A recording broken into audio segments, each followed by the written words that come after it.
ವಂದ್ಯಗ ಸರ್ವದೇವೈಕವಂದ್ಯಗ ಪರಮಗುರುರಭೀಷ್ಟವಾಪ್ತಿದಃ ಸಜ್ಜನಾನಾಂ ನಿಖಿಲ ಗುಣಗಣಾರ್ಣೋ ನಿತ್ಯ ನಿರ್ಮುಕ್ತದೋಷಗ ಸರಸಿಜನಯನೋऽಸೌ ಶ್ರೀಪತಿರ್ಮಾನದೋ ನಃ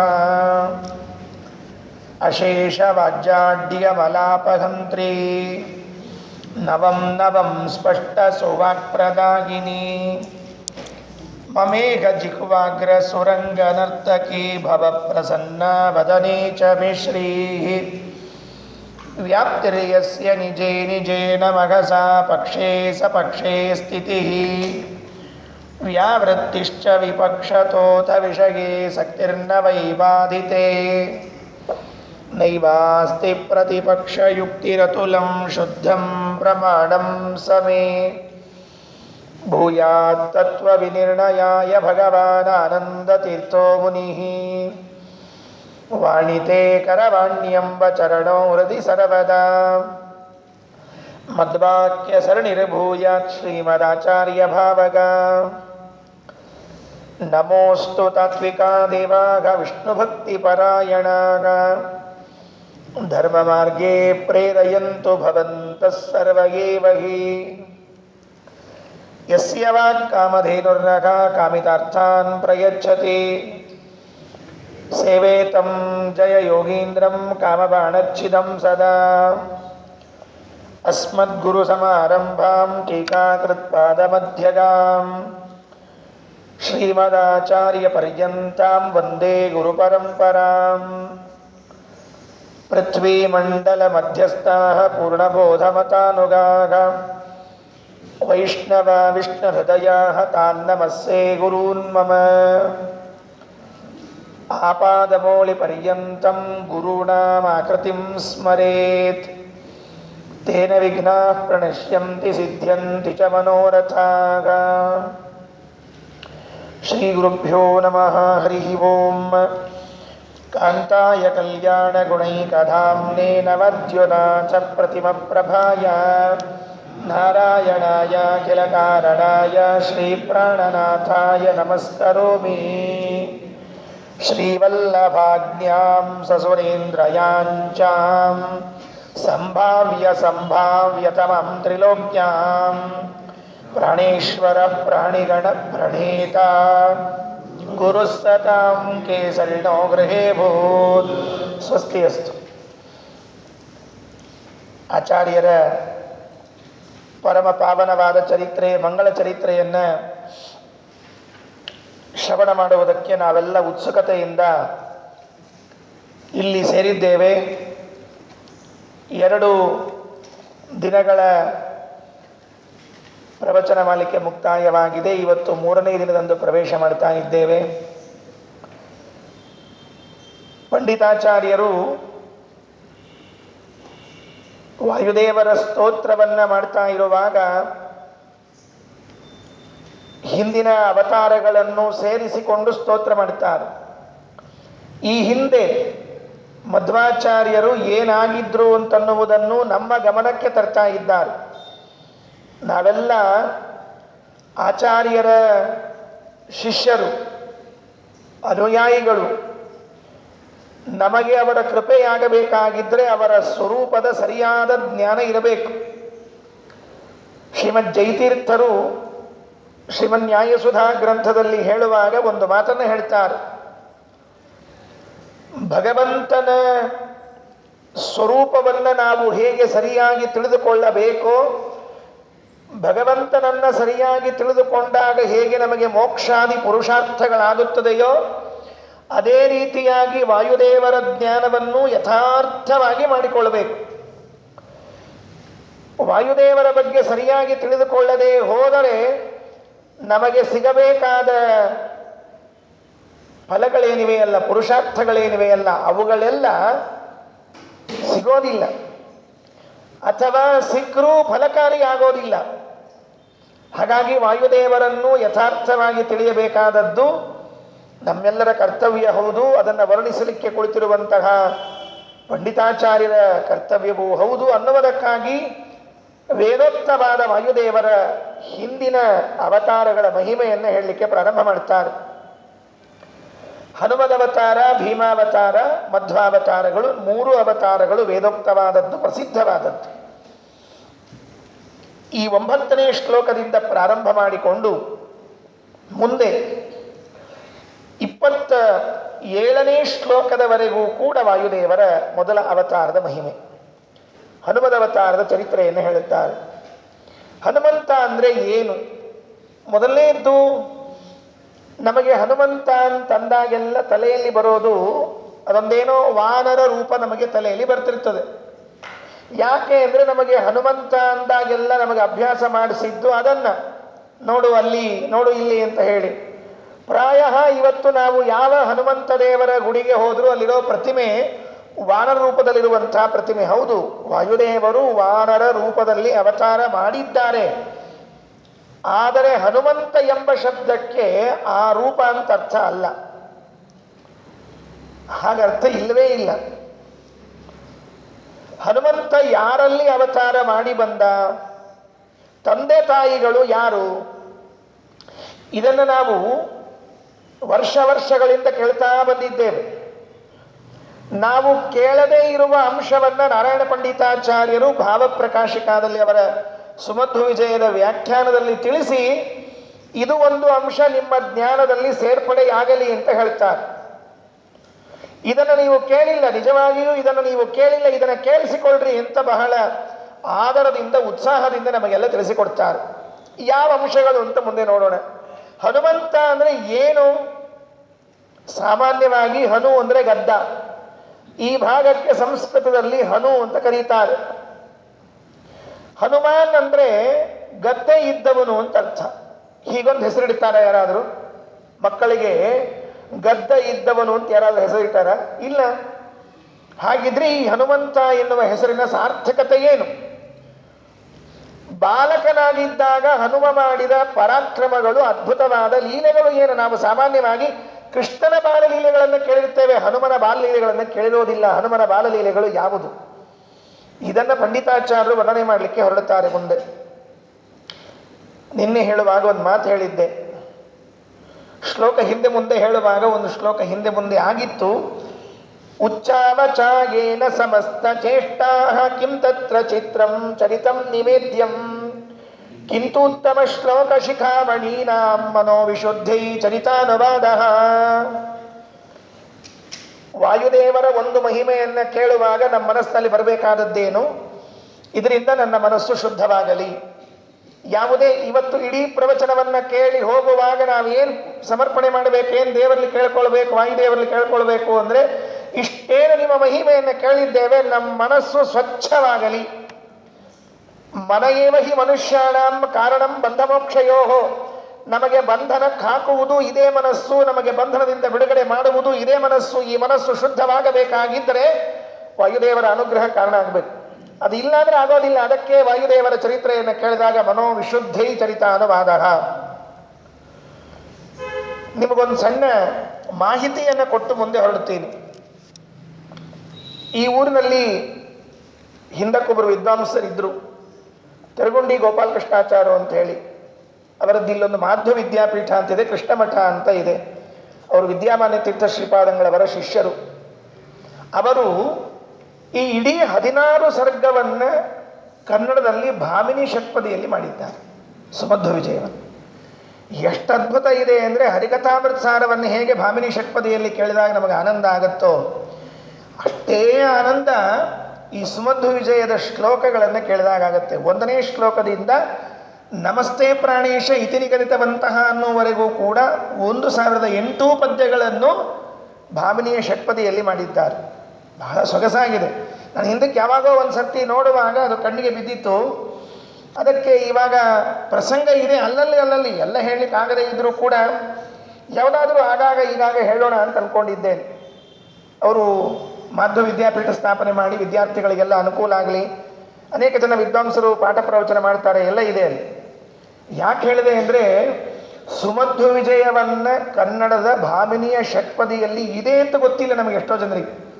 ವಿದ್ವಾಂಸರು ಬಹಳ ಕೆಲಸ ಮಾಡಿರ್ತಾರೆ, ನಾವು ಅವರನ್ನು ಗಮನಿಸಿರೋದಿಲ್ಲ ಅಷ್ಟೇ. ಉಚ್ಚಾವಚ ಏನ ಸಮಸ್ತ ಚೇಷ್ಟಾ.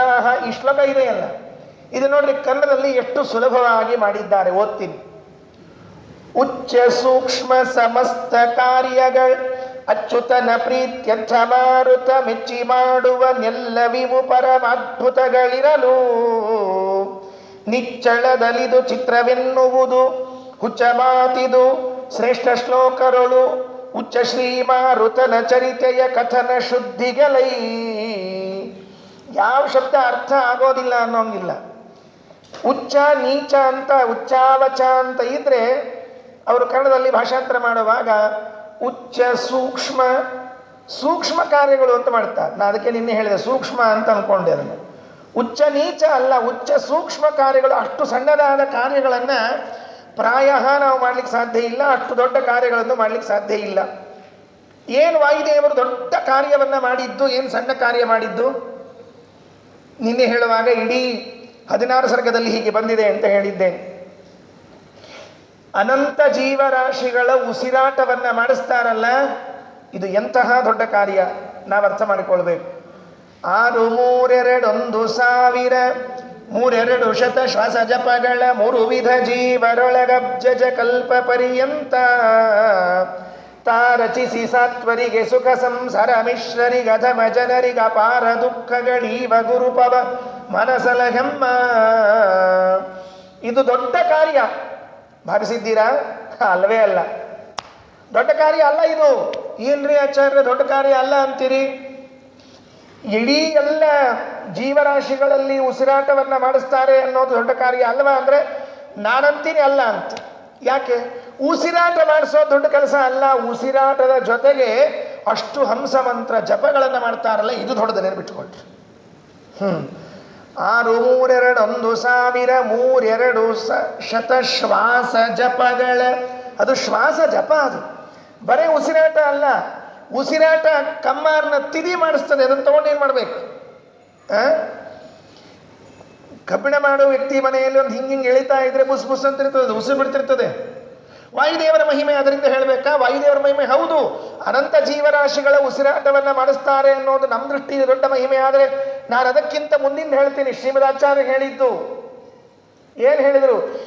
ಪ್ರತಿಯೊಬ್ಬರಲ್ಲೂ ಕೂಡ ನಿತ್ಯದಲ್ಲಿ 21,600 ಶ್ವಾಸ ಮಂತ್ರಗಳ ಜಪವನ್ನು ಮಾಡ್ತಾರಂತೆ.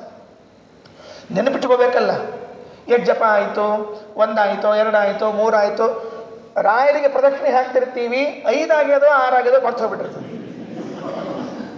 ರಾಯರಿಗೆ ಪ್ರದಕ್ಷಿಣೆ ಹಾಕ್ತಿರ್ತೀವಿ, ಗುರುವಾರಕ್ಕೊಮ್ಮೆ ಹೋಗಿರ್ತೀವಿ ನೋಡ್ರಿ. ಪಾಪ ಅವ್ರು ಗುರುವಾರಕ್ಕೊಮ್ಮೆ ಅಷ್ಟ ಕೂತಿರ್ತಾರೆ ಕಾಣಿಸ್ತದೆ, ಇವ್ರು ಹೋಗಿರ್ತಾರೆ ಗುರುವಾರಕ್ಕೊಮ್ಮೆ.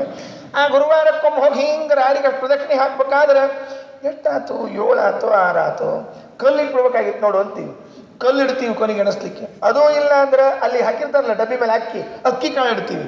ಅದೂ ಇಲ್ಲ ಕಡ್ಲಿಬೇಳೆ, ಬೆಲ್ಲದ ತುಂಡು, ಏನು ಸಿಗ್ತದೆ ಇಟ್ಬಿಡ್ತೀವಿ ಕೊನೆಗೆ. ಯಾಕೆ? ನಮ್ಮ ನೆನಪಿನ ಶಕ್ತಿ ಅಷ್ಟದ. ಪ್ರದಕ್ಷಿಣೆನೇ ಇಷ್ಟು ಚಂದದ. ಇನ್ನು ಜಪಕ್ಕೆ ಕೂತಾಗ 100 ಆತೋ 110 ಆತೋ ಗೊತ್ತಾಗಂಗಿಲ್ಲ ಅಂತ. ಗಾಯತ್ರಿ ಜಪ ಮಾಡ್ತಿರ್ತೀವಿ, ಏನು ಆನಂದದಿಂದ ಮಾಡ್ತಿರ್ತೀವಿ ಅಂದ್ರೆ 100 ಮುಗಿದು ಹೋಗಿರ್ತಾವೆ. ಕೆಲವೊಮ್ಮೆ 20ಕ್ಕೆ 105 ಅನುಸಂಧಾನ ಮಾಡ್ಕೊಂಡ್ಬಿಟ್ಟಿರ್ತೀವಿ. ಅನುಸಂಧಾನ ಮುಖ್ಯ ನಮ್ಮಲ್ಲಿ. ಒಬ್ಬೊಬ್ಬರು ಮಾಡುವ ಜಪಗಳೇ ನಮ್ಗೆ ನೆನಪಿರೋದಿಲ್ಲ. ವಾಯುದೇವರ ಬುದ್ಧಿ ಎಷ್ಟು ವಿಶಾಲವಾಗಿದೆ ಅಂತ ಅರ್ಥ ಮಾಡಿಕೊಳ್ಳ್ರಿ. ಉಚ್ಚಾವಚ ಏನ ಸಮಸ್ತ ಚೇಷ್ಟಾಗ ಅಲ್ರಿ, ಅನಂತ ಜೀವರಾಶಿಗಳಲ್ಲಿ ಇಷ್ಟು ಶ್ವಾಸ ಜಪ ಮಾಡಿ, ಬರೇ ಜಪ ಮಾಡೋದಲ್ಲ, ಮರುದಿವಸ ಬೆಳಿಗ್ಗೆ ಎದ್ದು ಸಮರ್ಪಣೆ ಮಾಡೋದು. ಬೆಳಿಗ್ಗೆ ಎದ್ದು ಕೂಡಲೇ ಸ್ವಾಮಿ ಇದು ಈ ಜೀವಂದು ಸಮರ್ಪಣೆ, ಇದು ಈ ಜೀವಂದು ಸಮರ್ಪಣೆ ಅಂತ ಹೇಳಿ ಎಲ್ಲಾರ್ದು ಒಯ್ದುಕೊಡ್ಬೇಕು. ಈ ಪೋಸ್ಟ್ಗಳು ಬರೋದು ಒಬ್ಬರದು ಒಬ್ರಿಗೆ ಹೋಗ್ಬಿಟ್ಟಿರ್ತದೆ, ಇನ್ನೊಬ್ರಿಗೆ ಹೋಗ್ಬಿಟ್ಟಿರ್ತದೆ. ಒಂದು ಮನಿ ನಂಬರ್ ಹೆಚ್ಚು ಕಡಿಮೆ ಆದ್ರೆ ಕೃಷ್ಣಾರ್ಪಣ. ಆದರೆ ಹಂಗಾಗೋದಿಲ್ಲ, ಎಲ್ಲವನ್ನ ವ್ಯವಸ್ಥಿತವಾಗಿ ಮಾಡ್ತಾ ಇದ್ದಾರೆ. ಪಂಡಿತಾಚಾರ್ಯ ಇದನ್ನು ಹೇಳಿದ್ದನ್ನ ನಮ್ಮ ಕನ್ನಡದ ಪದ್ಯ ಮಾಡಿದ ಕವಿಗಳು ಒಂದು ಸಣ್ಣ ಶಬ್ದ ಸೇರಿಸ್ತಾರೆ, ಬಹಳ ಚೆನ್ನಾಗಿದೆ. ಯಾಕೆ ಮಾಡ್ತಾರೆ ಇಷ್ಟೆಲ್ಲ ಕೆಲಸ? ಉಚ್ಚ ಸೂಕ್ಷ್ಮ ಸಮಸ್ತ ಕಾರ್ಯಗಳು ಅಚ್ಯುತನ ಪ್ರೀತ್ಯರ್ಥ. ಇದರಲ್ಲಿ ಮೂಲದಲ್ಲಿ ಕಾಣೋದಿಲ್ಲ ಶಬ್ದ. ಮೂಲದಲ್ಲಿ ಬೇಗನೆ ನೋಡಿದರೆ ಹೌದಲ್ಲ ಇದು ಹೇಳಲೇ ಇಲ್ಲಲ್ಲ ಅಂತ ಅನಿಸುತ್ತೆ. ಅದಿಲ್ಲೇ ಇದೆ, ಜ್ಞಾನಿಗಳಿಗೆ ಮಾತ್ರ ಗೋಚರ ಆಗುತ್ತದೆ, ಇಲ್ಲೇ ಗೊತ್ತಾಗೋದಿಲ್ಲ. ಉಚ್ಚಾವಚ ಏನ ಸಮಸ್ತ ಚೇಷ್ಟಾಹ. ಏನ ಎಂಬುದನ್ನು ಒಂದು ಆವೃತ್ತಿ ಮಾಡಿಕೊಡ್ರಿ ಅಷ್ಟೇ. ಏನ ಏನ ಸಮಸ್ತ ಚೇಷ್ಟಾಹ, ಏನ ಪ್ರೇರಿತೇನ ಏನ ಕ್ರಿಯೆಗಳಾಗ್ತವೆ ಅಂತ ತಿಳ್ಕೊಂಡ್ಬಿಟ್ರೆ ಮುಗಿದಷ್ಟೇ. ಯಾರು ಪ್ರೇರಣೆ ಮಾಡ್ತಾರೋ, ಯಾರ ಪ್ರೀತಿಗಾಗಿ ಎಲ್ಲ ಕೆಲಸವನ್ನು ಮಾಡ್ತಾರೋ ಅಂತಂದರೆ ಅನ್ವಯ ಮಾಡಿಕೊಳ್ಳುವಾಗ ಒಂದು ಶಬ್ದ ಇನ್ನೊಂದು ಆವೃತ್ತಿ ಮಾಡಿಕೊಳ್ಳೋ ಕ್ರಮ ಉಂಟು ನಮ್ಮಲ್ಲಿ. ಹಾಗಾಗಿ ಇಡೀ ಕರ್ಮಗಳನ್ನು ವಾಯುದೇವರು ಮಾಡುವಾಗ ಅಚ್ಯುತನ ಪ್ರೀತ್ಯರ್ಥ ಮಾಡುವ ಮಾರುತ ಮೆಚ್ಚಿ ಮಾಡುವ ನೆಲ್ಲವಿವು ಪರಮಾದ್ಭುತಗಳಿರಲು ನಿಚ್ಚಳದಲಿದು ಚಿತ್ರವೆನ್ನುವ ಇದು ಒಂದೇ ಚಂದದ ಅಂತನ್ನೋದು ಹುಚ್ಚು ಮಾತಿದು. ಇದೊಂದೇ ಚಂದದಲ್ಲಿ ಆಚಾರ, ಇದು ಚಂದ ಇಲ್ಲ ಅನ್ನೋದು ಹುಚ್ಚು ಮಾತಿದು. ಶ್ರೇಷ್ಠ ಶ್ಲೋಕರಳು ಉಚ್ಚ ಶ್ರೀಮಾರುತನ ಚರಿತೆಯ ಕಥನ ಶುದ್ಧಿಗಳೈ. ಅವ್ರ ಕಥೆ ಹೇಳೋದು ಯಾಕೆ ಅಂದರೆ ನಮಗೆ ಶುದ್ಧಿ ಆಗಲಿ ಅಂತ, ನಮಗೆ ಸ್ನಾನ ಆಗಲಿ ಅಂತ. ಹೊರಗೆ ಬೇಕಾದಷ್ಟು ಸ್ನಾನ ಮಾಡ್ತಿರ್ತೀವ್ರಿ ನಾವು. ಹೊರಗೆ ದಿವಸ ಸುರ್ಕೊಂಡದ್ದು ದಶವಿಧ ಸ್ನಾನ ಹೇಳಿದ್ದಾರೆ ಪಾಪ. ದಶವಿಧ ಸ್ನಾನ ಹಂಗೆ ಮಾಡ್ರಿ ಹಿಂಗೆ ಮಾಡ್ರಿ ಅಂತ ತಿಳ್ಕೊಂಡು ಹೇಳಿ, ಆದರೆ ಮನಸ್ಸಿಗೆ ಸ್ನಾನವೇ ಹೇಳಿಲ್ವೇ? ಅದೆಲ್ಲ ಎಲ್ಲಿಂದ ಸ್ನಾನ ಆಗಬೇಕು? ವಾಯುದೇವರ ಚರಿತ್ರೆಯನ್ನು ಕೇಳಿದ್ರಿ ಶುದ್ಧ ಸ್ನಾನ ಆಗತ್ತೆ.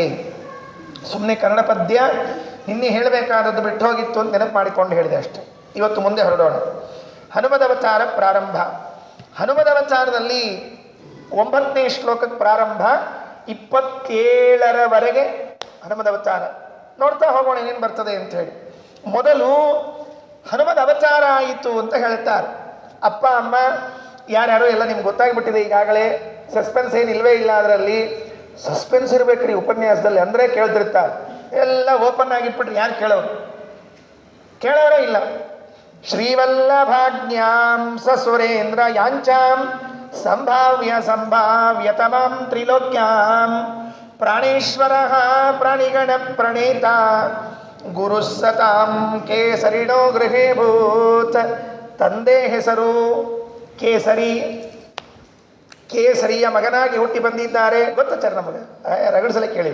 ಯಾಕಂದ್ರೆ ನಮಗೆ ರಾಮದೇವ್ರ ಗುಡಿಯಾಗ ರಾಮನವಮಿ ಹನುಮತ್ ಜಯಂತಿ ತನಕ ಪ್ರತಿ ವರ್ಷ ರಾಮಾಯಣ ಹನುಮಂತ ದೇವ್ರ ಚರಿತ್ರೆ ಕೇಳ್ರಿ. ಎಷ್ಟು ವರ್ಷ ಆಗ್ಯದ ಅಂತಂದ್ರೆ ಈ ಊರಿನಾಗಿದ್ದ ಎಲ್ಲ ಆಚಾರವೂ ಒಂದು ರಾಮಾಯಣ ಹೇಳೋಗ್ಯಾರಿಲ್ಲ. ಈ ಊರಿನಾಗಿದ್ದ ಎಲ್ಲ ಆಚಾರದು ಒಂದು ರಾಮಾಯಣ ಹನುಮಂತ ದೇವ್ರ ಕಥೆ ಆಗೋಗ್ಬಿಟ್ಟது. ಹಿಂಗಾಗಿ ಭಾಳ ಪ್ರಸಿದ್ಧದ. ಕೇಸರಿ ಮರುದೇವತೆಗಳಲ್ಲಿ ಒಬ್ಬ, ಅವನು ಕೇಸರಿಯಾಗಿ ಅವತಾರ ಮಾಡಿದ್ದಾನೆ. ಅಂಜನಾದೇವಿ ಇದ್ದಾಳಲ್ಲ, ಹನುಮಂತನ ಅಮ್ಮ ಅಂತ ಕರೆಸಿಕೊಂಡವಳು. ಯಾರು ಗೊತ್ತಾ ಅವಳು? ಆಚಾರ ನೀವೇ ಹೇಳಿಕತ್ತಿರಲಿಲ್ಲ ಹನುಮಂತನ ಅಮ್ಮ ಮತ್ತೆ ಯಾರು ಗೊತ್ತಂತ ಕೇಳ್ತಿರಲಿ. ಹಂಗಲ್ರಿ, ಹಿಂದೆ ಯಾರಿದ್ರು ಅಂತ ಅರ್ಥ. ಅದಕ್ಕೆ ಒಬ್ಬ ಅಪ್ಸರಾಸ್ತ್ರೀ, ನೆನಪಿಟ್ಟುಕೊಳ್ರಿ. ಪುಂಜಿಕಸ್ಥಳ ಎನ್ನುವಂತಹ ಒಬ್ಬ ಅಪ್ಸರಾಸ್ತ್ರೀ ಅವಳು. ಪುಂಜಿಕಸ್ಥಳ ಎನ್ನುವ ಅಪ್ಸರಾಸ್ತ್ರೀ ಕೇಸರಿಯ ಪತ್ನಿಯಾಗಿ ಬಂದಿದ್ದಾಳೆ, ಹನುಮಂತನ ತಾಯಿಯಾಗಿದ್ದಾಳೆ. ಬಹಳ ಅದ್ಭುತ. ಇದೆಲ್ಲ ಕಥೆಗಳು ವಾಲ್ಮೀಕಿ ರಾಮಾಯಣದಲ್ಲಿ, ನಾರಾಯಣ ಪಂಡಿತಾಚಾರ್ಯ ಸಂಗ್ರಹ ರಾಮಾಯಣದಲ್ಲಿ ಎಲ್ಲ ವಿಸ್ತಾರವಾಗಿ ಹೇಳಿದ್ದಾರೆ. ಸದ್ಯಕ್ಕೆ ಹೆಸರು ಹೇಳಿರ್ತೀನಿ. ಕೇಸರಿ ಮತ್ತು ಅಂಜನಾದೇವಿ. ಕೇಸರಿ ಒಬ್ಬ ಮರುದೇವತೆಯ ಅವತಾರ. ಅಂಜನಾ ಇವಳು ಪುಂಜಿಕಸ್ಥಳ ಎನ್ನುವ ಅಪ್ಸರಾಸ್ತ್ರೀಯ ಅವತಾರವಳು. ಅವರ ಮನೆಯಲ್ಲಿ ವಾಯುದೇವರು ಹನುಮಂತನಾಗಿ ಹುಟ್ಟಿ ಬಂದರು. ಶ್ರೀವಲ್ಲಭಾಜ್ಞಾಂ ಸಸುರೇಂದ್ರ ಯಾಂಚಾಂ. ಹುಟ್ಟಿ ಬರುವಾಗ ದೇವರ ಆದೇಶ ಮಾಡಿದ, ಹನುಮಂತ ವಾಯುದೇವರೇ ಬರಿಲ್ರಿ. ವಾಯುದೇವರು ಹೌದು. ಯಾವಾಗಲೂ ಇಷ್ಟೇ ರೀ, ಯಾರಾದರೂ ಹೋಗಿ ಕೆಲಸ ಮಾಡಬೇಕು ಅಂತಿದ್ರೆ ಫಸ್ಟ್ ಇವ್ರು ಹೋಗ್ಬೇಕು, ಹನುಮಂತ ನಿಂತ್ಕೊಂಡಿರ್ಬೇಕು. ಸ್ವಾಮಿ ಏನು ಆದೇಶ? ನೋಡಪ್ಪ ನೀ ಕೆಳಗೆ ಹುಟ್ಟಬೇಕು, ಕೆಳಗೆ ಹುಟ್ಟಿ ಎಲ್ಲ ದೈತ್ಯರನ್ನ ಸಂಹಾರ ಮಾಡಬೇಕಿದ್ರೆ ನಿನ್ನ ಜವಾಬ್ದಾರಿ ಎಂದರು. ಸರಿ ಎಂದರು. ಶ್ರೀವಲ್ಲಭನ ಆಜ್ಞೆ, ಭಗವಂತ ಆದೇಶ ಮಾಡಿದ, ನೀನು ಹನುಮನಾಗಿ ಅವತಾರ ಮಾಡು. ಬರೇ ದೇವರಾಜ್ಞೆ ಅಲ್ಲ, ಸಸುರೇಂದ್ರ ಯಾಂಚಾಂ. ದೇವತೆಗಳು ಪ್ರಾರ್ಥನೆ ಮಾಡಿಕೊಂಡ್ರಂತ, ಸ್ವಾಮಿ ನಮ್ಮ ಕೈಲಿ ಆಗೋದಿಲ್ಲ ಆ ಕೆಲಸ. ವೇದಾಂಗ ತೀರ್ಥರು ಬರೀತಾರೆ, ಸ್ವಾಮಿನ್ ಭವಾನ್ ಭುವಿ ಅವತೀರ್ಯ ರಾಕ್ಷಸ ನಿಗ್ರಹಂ ಕರೋತು. ನಮ್ಮ ಕಡೆಯಿಂದ ಆಗೋದಿಲ್ಲರಿ ಇದು, ದಯಮಾಡಿ ನೀವು ಬರಬೇಕು ಅಂತ ಕೇಳಿಕೊಂಡ್ರಂತ. ಶ್ರೀಪಾದರಾಜರು ಹೇಳುವಾಗ ಒಂದು ಮಾತು ಹೇಳ್ತಾರೆ, ತ್ರೇತೆಯಲ್ಲಿ ರಘುಪತಿಯ ಸೇವೆ ಮಾಡುವ ನಿಂದು ಬಾತ ಸುತ ಹನುಮಂತನೆಂದೆನಿಸಿ. ತ್ರೇತೆಯಲ್ಲಿ, ತ್ರೇತಾಯುಗದಲ್ಲಿ ವಾಯುದೇವರು ಬಂದ್ರಂತೆ. ಯಾತಕ್ಕಾಗಿ ಬಂದರು ಅಂದರೆ ರಘುಪತಿಯ ಸೇವೆ. ನೋಡ್ರಿ, ಎಲ್ಲೂ ಕೂಡ ವಾಯುದೇವರ ಚರಿತ್ರೆಯಲ್ಲಿ ದೇವರ ಸೇವೆ, ದೇವರ ಪ್ರೀತಿ ಇಲ್ಲದೆ ಇದ್ದ ಕೆಲಸಗಳೇ ಇಲ್ಲ. ನಾವೆಲ್ಲ ಈ ನಿತ್ಯ ಕೆಲಸ ಮಾಡ್ತಿರ್ತೀವಲ್ಲ, ಮಾಡುವಾಗೆಲ್ಲ ಇದನ್ನು ಅನುಸಂಧಾನ ಮಾಡ್ಕೋಬೇಕು. ವಾಯುದೇವರು ನಮ್ಮ ಮೂಲ ಗುರುಗಳು ಏನೇ ಕೆಲಸ ಮಾಡಿದ್ರು ಭಗವತ್ ಪ್ರೀತಿಗಾಗಿ ಮಾಡಿದ್ದಾರೆ. ಊಟ ಮಾಡ್ತೀರಾ ಭಗವತ್ ಪ್ರೀತಿಗಾಗಿ, ನಿದ್ದೆ ಮಾಡ್ತೀರಾ ಭಗವತ್ ಪ್ರೀತಿಗಾಗಿ, ಕೆಲಸ ಮಾಡ್ತೀರಾ ಭಗವತ್ ಪ್ರೀತಿಗಾಗಿ, ಏನಿದ್ರೂ ದೇವರ ಪ್ರೀತಿಗಾಗಿ ಅಂತ ಇಟ್ಕೊಂಡಿರ್ಬೇಕಂತ. ಶ್ರೀವಲ್ಲಭಾಜ್ಞಾಂ ಸಸುರೇಂದ್ರ ಯಾಂಚಾಂ. ದೇವತೆಗಳ ಪ್ರಾರ್ಥನೆ. ಸಂಭಾವ್ಯ ತಮಾಂ ತ್ರಿಲೋಕ್ಯಾಂ. ಗೌರವ ನೀಡಿ ತ್ರಿಲೋಕ್ಯಾಂ ಸಂಭಾವ್ಯತಮಾಂ, ದೇವರ ಮಾತಿಗೆ ಮೂರು ಲೋಕದಲ್ಲಿ ಯಾರು ವಿರೋಧ ಮಾಡೋರಿದ್ದಾರೆ? ಎಲ್ಲರೂ ಹೂ ಅನ್ಲೇಬೇಕು. ಅಂಥವರು ಪ್ರಾಣೇಶ್ವರ, ಸಕಲ ಪ್ರಾಣಿಗಳಿಗೆ ಒಡೆಯರಾಗಿರುವಂಥವರು, ಪ್ರಾಣಿಗಣ ಪ್ರಣೇತ, ಎಲ್ಲ ಇಂದ್ರಿಯಗಳನ್ನು ಎಲ್ಲ ಜೀವರಾಶಿಗಳನ್ನು ನಿಯಮನ ಮಾಡುವಂತಹ ವಾಯುದೇವರು. ಸತಾಂ ಗುರುಹು, ಸಜ್ಜನರಿಗೆ ಗುರುಗಳಾಗಿರುವಂಥವರು. ಕೇಸರಿಣಃ ಗೃಹೇ, ಗೃಹ ಅಂದ್ರೆ ಏನ್ರಿ? ಮನಿನ ಅಲ್ಲ, ಹೆಂಡತಿ ಅಂತ ಅರ್ಥ. ಗೃಹ ಶಬ್ದಕ್ಕೆ ಹೆಂಡತಿ ಅಂತ ಅರ್ಥ ಸಂಸ್ಕೃತದಲ್ಲಿ. ಗೃಹಿಣಿ ಗೃಹ ಮುಚ್ಚತೆ ಅಂತಿದೆ. ಗೃಹಿಣಿ ಗೃಹ ಮುಚ್ಚತೆ ಅಂತಂದ್ರೆ ಹೆಂಡತಿಯೇ ಮನೆ ಅಂತ ಕರೆಸಿಕೊಂಡಿದ್ದಾಳೆ. ಮನೆ ಇಲ್ಲದೆ ಇದ್ರೆ ಹೆಂಡತಿ ಅಂತ ಹೇಗೆ ಕರೀದು? ಹೆಂಡತಿ ಇಲ್ಲದೆ ಇದ್ರೆ ಮನೆ ಅಂತ ಹೇಗೆ ಕರಿಬೇಕು? ಅದಕ್ಕಾಗಿ ಹೆಂಡತಿಯನ್ನ ಮನೆ ಅಂತ ಕರೆದಿದ್ದಾರೆ. ನಮ್ಮ ಗುರುಗ ಚಷ್ಟಿ ಮಾಡ್ತಿರ್ಬೇಕ್ರಿ. ಗೃಹಿಣಿ ಗೃಹ ಮುಚ್ಚತೆ ಅಂತ ಹೇಳ್ತಿರ್ಬೇಕು. ಗುರುಗಳು ತಮಾಷೆ ಮಾಡ್ತಿರ್ಬೇಕು. ಗೃಹಿಣಿ ಗೃಹ ಮುಚ್ಚತೆ ಅಂತದ ಅಲ್ಲಿರೋದು. ಗೃಹಿಣಿ ಅನ್ನೋವಳು, ಹೆಂಡತಿ ಅಂತ ಅನ್ನೋವಳು ಮನೆ ಅಂತ ಕರೆಸ್ಕೋತಾಳೆ ಅಂತ ಹೇಳಿದ್ರೆ ನಮ್ಮ ಗುರುಗ ಚಾಷ್ಟೆ ಮಾಡಿ ಗೃಹಿಣಿ ಗೃಹ ಮುಚ್ಚತೆ. ಹೆಚ್ಚು ಕಡಿಮೆ ಮಾತಾಡಿದೆ ಅಂದರೆ ಬಾಗಿಲ ಹಾಕ್ತಾಳೆ, ಹುಷಾರಾಗಿರುವಂಥ. ಅದಕ್ಕೆ ಗೃಹ ಅಂತಂದ್ರೆ ಗೃಹಿಣಿ. ಕೇಸರಿಣಃ ಗೃಹೆ ಅಂತಂದ್ರೆ ಕೇಸರಿಯ ಪತ್ನಿಯಲ್ಲಿ, ಗೃಹಿಣಿಯಲ್ಲಿ ಅವತಾರ ಮಾಡಿ ಬಂದರು. ಇಷ್ಟು ನಮ್ಗೆ ಗೊತ್ತಿರುವಂಥ ಅಂಶ. ಸ್ವಲ್ಪ ಮುಂದೆ ಹೋಗೋಣಂತ, ಗೊತ್ತಿಲ್ಲದೆ ಇರೋ ಅಂಶದ ಕಡೆ ಗಮನ ಹರಿಸೋಣಂತ. ಭಾವಪ್ರಕಾಶಿಕ ನಿಮ್ಮ ಹತ್ರ ಇದ್ದರೆ ಅಲ್ಲಿ ಒಂದು ಶ್ಲೋಕ ಹಾಕಿದ್ದಾರೆ ಭಾವಪ್ರಕಾಶಿಕದಲ್ಲಿ, ಪುಸ್ತಕದಲ್ಲಿ ಇದ್ದವ್ರು ನೋಡ್ಕೊಳ್ರಿ. ಏನು ಅಂದರೆ, ವಾಯುದೇವರು ಮಗನಾಗಿ ಬರಲಿಕ್ಕೆ ಅವರೊಂದು ವಿಶಿಷ್ಟವಾದ ಸೇವೆ ಮಾಡಿದರಂತೆ. ಇಬ್ಬರು ತಂದೆ ತಾಯಿಗಳು. ತಂದೆ ತಾಯಿಗಳ ಸೇವೆಯ ಮೇಲೆ ಮಕ್ಕಳನ್ನು ಲೆಕ್ಕ ಹಾಕ್ತಿರ್ತಾರಂತೆ, ನೆನ್ಬಿಟ್ಕೊಳ್ರಿ. ಒಳ್ಳೆ ದೇವರ ಸೇವೆ ಮಾಡಿ ಇದ್ದಿದ್ರು ಅಂದರೆ ಮಕ್ಕಳು ಚೆನ್ನಾಗಿ ಹುಡ್ತವೆ. ಇವು ಏನೂ ಇಲ್ಲ, ಆ ಕಡೆಯಲ್ಲಿ ಈ ಕಡೆ ಇಲ್ಲ ಅಂದರೆ ಆ ಕಡೆಯಲ್ಲಿ ಈ ಕಡೆ ಮಕ್ಕಳು ಹುಡ್ತಾವ್ರಿ. ಅವು ತಪ್ಪು ತಿಳ್ಕೊಳ್ಕೋಬೇಡಿ, ನಾನು ಯಾರ ಸಲುವಾಗಿ ಹೇಳಿಕತ್ತಿಲ್ಲ, ಇದು ನಮ್ದೆಲ್ಲ ಅನುಭವನೇ ಹೇಳ್ತಾ ಇದ್ದೀನಿ ನಾನು. ಎಷ್ಟು ಅದ್ಭುತವಾದ ಮಾತು ಅಂದರೆ, ತೀರ್ಥ ವಿಘ್ನಕರಂ ದುಷ್ಟ ಗಜಂ ಹತ್ವಾ ಪ್ರತೋಷಿತಾ ಭರದ್ವಾಜಾದಯೋ ಧನ್ಯಂ ಪುತ್ರಂ ಕೇಸರಿಣೋ ದದುಹು. ಈ ಪ್ರಸಂಗ ಆಯ್ತಂತ. ಇದು ಪ್ರಾಚೀನ ಶ್ಲೋಕ. ವಾಸ್ತವಿಕವಾಗಿ ಇದು ರಾಮಾಯಣದಲ್ಲಿ ಇಲ್ಲ, ಇಲ್ಲ. ಈ ಶ್ಲೋಕ ಇದು ಪ್ರಾಚೀನ ಶ್ಲೋಕ. ನಾರಾಯಣ ಪಂಡಿತಾಚಾರ್ಯ ಕಾಲದಲ್ಲಿಯೇ ಉಲ್ಲೇಖ ಇದ್ದ ಶ್ಲೋಕ ಇದು. ಅವ್ರ ಬಾಯಲ್ಲಿ ಬರುವಂತಹ ಶ್ಲೋಕ. ಏನು ಅಂದರೆ, ಕೇಸರಿ ಇನ್ನೂ ಹನುಮಂತನ ಹಡೆದಿದ್ದಿಲ್ವಂತ. ಒಮ್ಮೆ ಈ ಭರದ್ವಾಜಾದಿ ಋಷಿಗಳೆಲ್ಲ ತಪಸ್ಸು ಮಾಡ್ತಾ ಕೂತಿದ್ರಂತ. ಎಲ್ಲಿ ಭರದ್ವಾಜಾದಿಗಳು ತಪಸ್ಸು ಮಾಡ್ತಾ ಕೂತಿದ್ದು ಅಂದರೆ ಸಿಂಧೂ ನದಿಯ ದಂಡೆ ಮೇಲೆ ಕೂತಿದ್ರಂತ. ಇಲ್ಲಿ ಸಿಂಧೂ ಅಂದ್ರೆ ನಿಮಗೆಲ್ಲ ಗೊತ್ತಿದೆ. ಸಿಂಧೂ ನದಿಯ ತೀರದಲ್ಲಿ ತಪಸ್ಸು ಮಾಡ್ತಾ ಕೂತಿದ್ರಂತ. ತಪಸ್ಸು ಮಾಡ್ತಾ ಕೂತಿರುವಾಗ ಇವರು ನದಿ ಸ್ನಾನಕ್ಕೆ ಹೋಗಬೇಕು ಅಂತಿದ್ರೆ ಒಂದು ಆನೆ ಇತ್ತಂತೆ. ಶಂಖಶಬಲ ಅಂತ ಆನೆ ಹೆಸರಂತೆ. ಅದಕ್ಕೆ ಆನೆ ಹೆಸರು ಶಂಖಶಬಲ ಅಂತ. ಆ ಆನೆ ಯಾರಾದರೂ ನದಿ ಸ್ನಾನಕ್ಕೆ ಬರ್ತಿದ್ರೆ ಅವರನ್ನ ಗೋಳಾಡ್ಸೋದು, ಹೆದರಿಸ್ಬಿಡೋರು. ಈ ಆನೆಯಿಂದ ನಾವೆಲ್ಲ ಟಿ ವಿ ಒಳಗೆ ನೋಡೋದೇ ಹೆದರೋ ಪೈಕಿ ನಮ್ಮೆಲ್ಲ. ಎದುರಿಗೆ ಆನೆ ಬಂದ್ಬಿಟ್ರೆ ಯಾರು ಆನೆ ಮೇಲೆ ನಮ್ಮನ್ನು ಕೂಡಿಸಿ ಮೆರವಣಿಗೆ ಮಾಡ್ತಾರೆ ಅಂದ್ರೂ ಕಷ್ಟ ಆಗ್ತಾ ಮುಗದೆ ಹೋಯ್ತು.